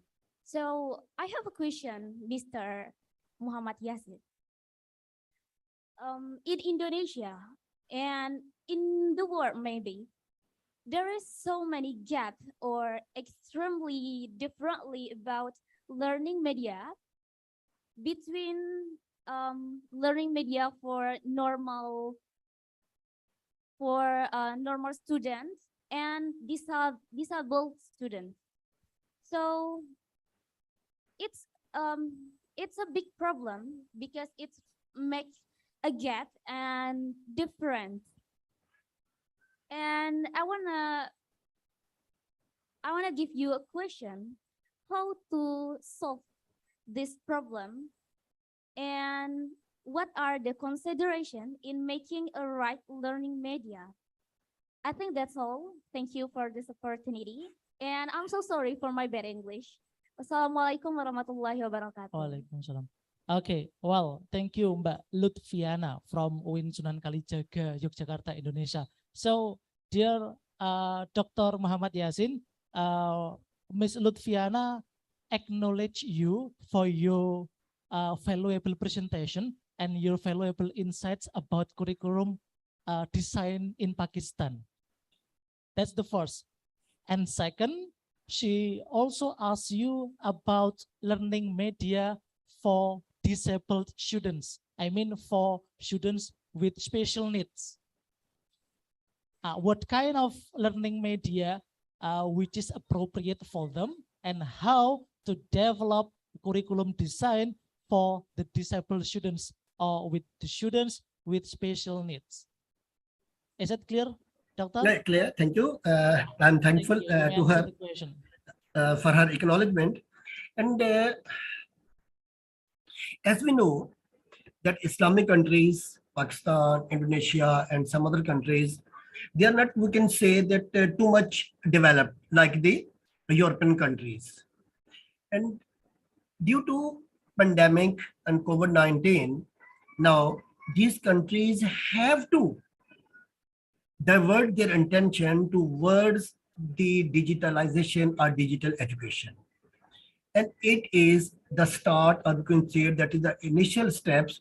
And hopefully, inshallah, with the passage of time, with these countries will be able that our education system will be on the high level that our institutions can be, we can say, fully equipped with these things. Yes, the other thing is that it depends upon the teachers that how they like to teach these things to their students. The universities or institutions can start, we can say, a short program in education institutions to teach them how the ICT can be used in educational system. And unfortunately, in Islamic education, we see that these things have not been given so much importance. But now it is the need of the time. We have to divert our intention towards it. So I request all the heads of the institution that they should realize the need of digital education for Islamic education too, and give some trainings to the teachers and the students. And inshallah, with the passage of time, there will be a great change in it. Yes, please. Okay, thank you, Dr. Yasin. Next question. One more, yeah. In the middle of the jungle. Okay, the next question, sure.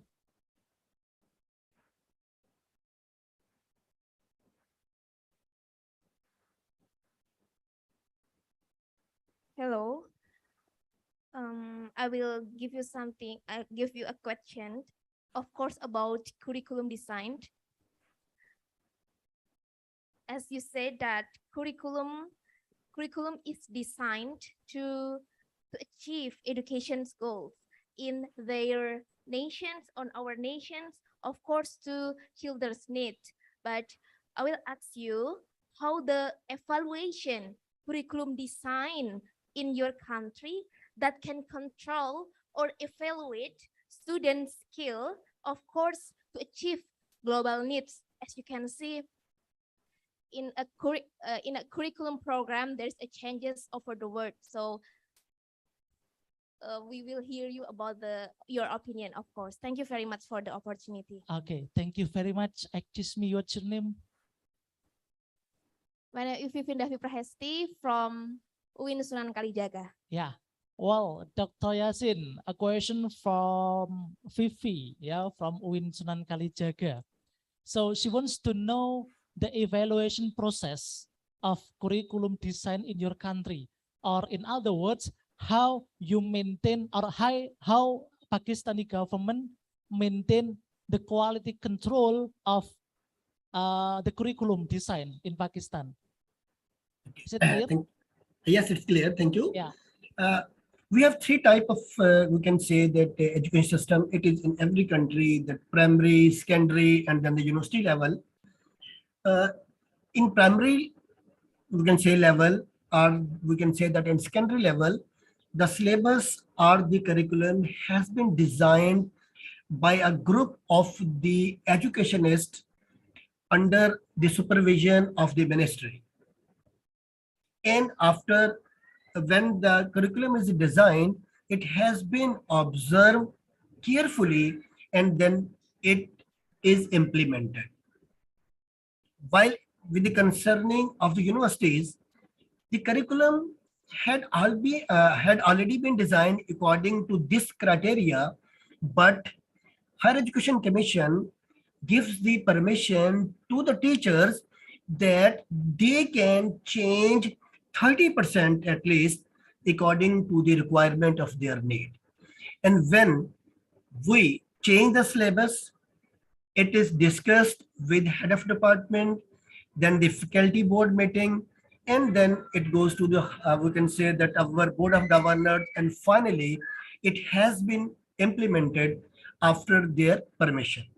So means the complete chain is there who observed and then allowed to, you can say, implementation of the syllabus. This is the criteria in Pakistan. I think this is the same criteria will be in the Indonesia too. Okay, thank you. Thank you very much for the answer, Dr. Muhammad Yasin. So I think that's it for the question, answer, and discussion section from the third speaker, Dr. Muhammad Yasin. We thank you very much for your incredible speech and valuable insight about how to design a good and ideal curriculum in the field of Islamic education. Dr. Yasin, what time is it now in Pakistan? Yeah, please. What time is it now in Pakistan? What is? What time? What time in Pakistan now? It's time in 9:36. 9:36. Okay. AM. Okay. Well, thank you very much for your effort, and also thank you very much for your presentation today. Before we close the section, please give applause to Dr. Muhammad Yasin. Also, dear doctor, this is a certificate of appreciation from the committee, from the Faculty of Tarbiyah UIN Raden Mas Said Surakarta, Indonesia. We hope we can collaborate in more conference or in the future activities with you in the future occasion. Well, thank you very much for your contribution, and thank you for your inputs, suggestion, and knowledge sharing with us today. Inshallah, inshallah, and I'm trying to coming Jakarta in December. Physically for a presentation, and that is concerning to the transgenders. Okay. Inshallah.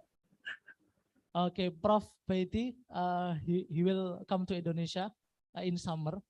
Okay, maybe we can get along with him, or we can invite him in UIN Raden Mas Said Surakarta. Thank you very much, Dr. Muhammad Yasin. Well, ladies and gentlemen, this is the end of plenary section. Actually, we have Dr. Haruna Abu Bakar Haruna for the last speaker, but unfortunately, he did not come to the meeting because, as we know, that he live in Indonesia, we call it as 3T, daerah terpencil, tertinggal, with the problem of internet connection. So we do sorry for the inconvenience, and we hope next time we can communicate, or we can get along with Dr. Abu Bakar Haruna. Thank you very much for your attention, and also for your attending in this plenary session. Give applause for us. Well, thank you very much. My name is Arif Nugroho. I do apologize if I make you inconvenient during the plenary session. So thank you very much. Thank you so much. Assalamualaikum warahmatullahi wabarakatuh. Namo Buddhaya. Okay. Thank you very much, Mr. Arif Nugroho, MPD. Please give a big applause for distinguish this panel session. Thank you very much, Mr. Arif Nugroho. Okay, for the next session, I want you all the participants to check again your time schedule that already distributed by committee. And then there will be 3 rooms in this hotel. There will be room 1 and room 2 in floor 1 and room 3 in this hall. So beware and check again your presentation schedule that already distributed by the committee. And then the name and the allocation time will be stamped up in front of the door. So please be aware with the schedule. After Zuhur and lunchtime, we will start the parallel session at 1 p.m. So I want you all, the participant on time, start 1 p.m. until 3 p.m. Thank you very much.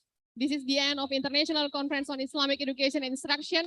Give applause for all of us. Thank you. Wassalamualaikum warahmatullahi wabarakatuh.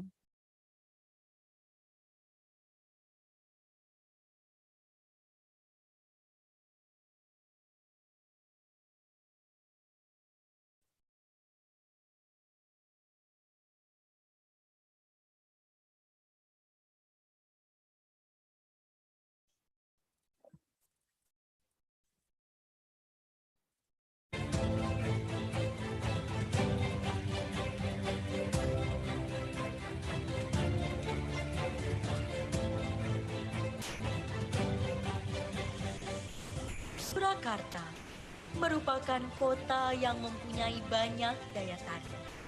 Selain budaya dan sejarah, pendidikan menjadi salah satu magnet masyarakat berdatangan ke kota Surakarta. Dengan adanya fasilitas pendidikan, mulai dari pendidikan dasar hingga perguruan tinggi, kota Surakarta tetap mengedepankan pendidikan sebagai prioritas utama demi terciptanya penerus bangsa yang terletak di Jalan Pandawa.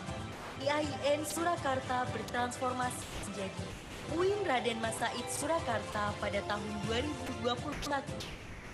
Hadir menjadi wadah bagi para mahasiswa untuk mengejar cita-cita.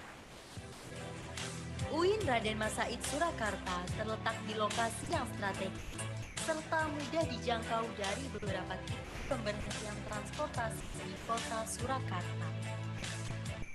UIN Raden Mas Said Surakarta dengan wajah baru berkomitmen menghasilkan lulusan pada bidangnya yang terintegrasi dengan nilai-nilai keislaman. Fakultas Ilmu Tarbiyah merupakan salah satu fakultas yang ada di UIN Raden Mas Said Surakarta yang sebelumnya bernama Fakultas Ilmu Tarbiyah dan Keguruan. Dengan visi dan misi untuk menjadi fakultas yang dapat bersaing di kancah internasional, serta dapat menghasilkan lulusan yang berdaya saing tinggi dalam bidang pendidikan Islam dan sains. Fakultas Ilmu Tarbiyah dengan tagline Piety and Professional siap untuk menciptakan tenaga pendidik yang unggul, bertakwa, dan profesional. Menjadi salah satu fakultas favorit di UIN Raden Mas Said Surakarta, Fakultas Ilmu Tarbiyah tidak hanya mengedepankan kompetensi, melainkan menjunjung tinggi nilai-nilai karakter dalam bingkai akhlakul karimah.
Fakultas Ilmu Tarbiyah memiliki 7 program. 4 diantaranya berakreditasi A, yaitu Pendidikan Agama Islam, Pendidikan Bahasa Arab, Pendidikan Guru Madrasah Ibtidaiyah, dan Pendidikan Islam Anak Usia Dini. Serta mempunyai 3 program studi baru, yaitu Manajemen Pendidikan Islam, Tadris Matematika, dan Pendidikan Profesi Guru. Terdapat sederet fasilitas yang mendukung pembelajaran seperti kelas yang nyaman, perpustakaan, tempat ibadah, serta unit-unit fakultas yang menunjang aktivitas mahasiswa dalam proses belajar.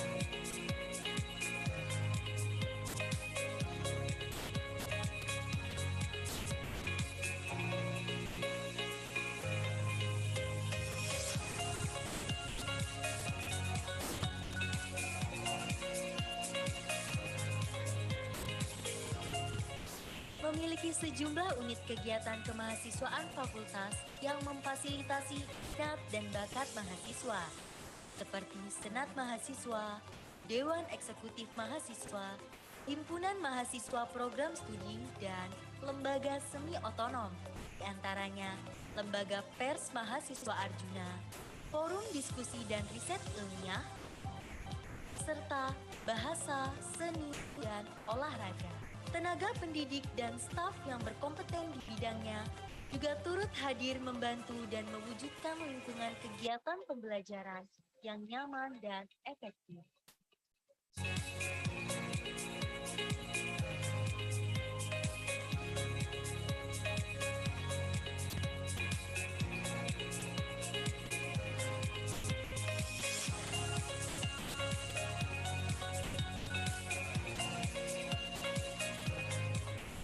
Assalamualaikum warahmatullahi wabarakatuh.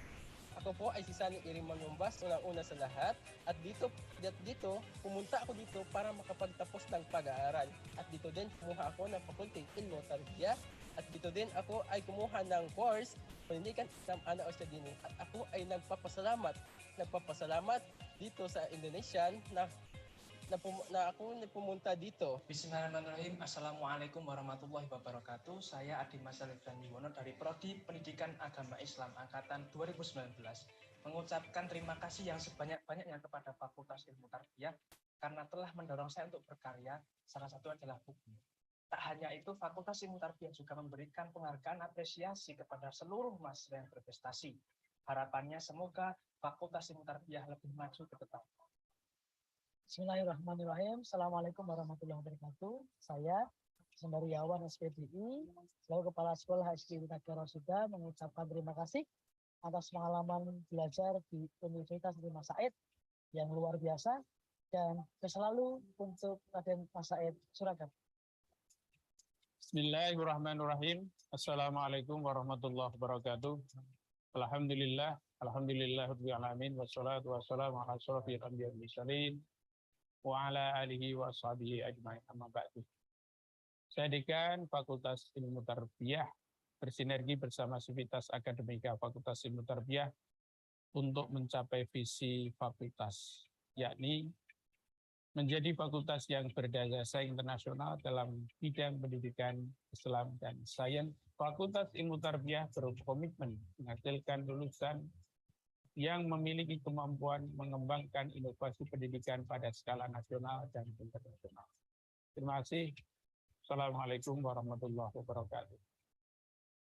Fakultas Ilmu Tarbiyah UIN Raden Said Surakarta. Quality and professional.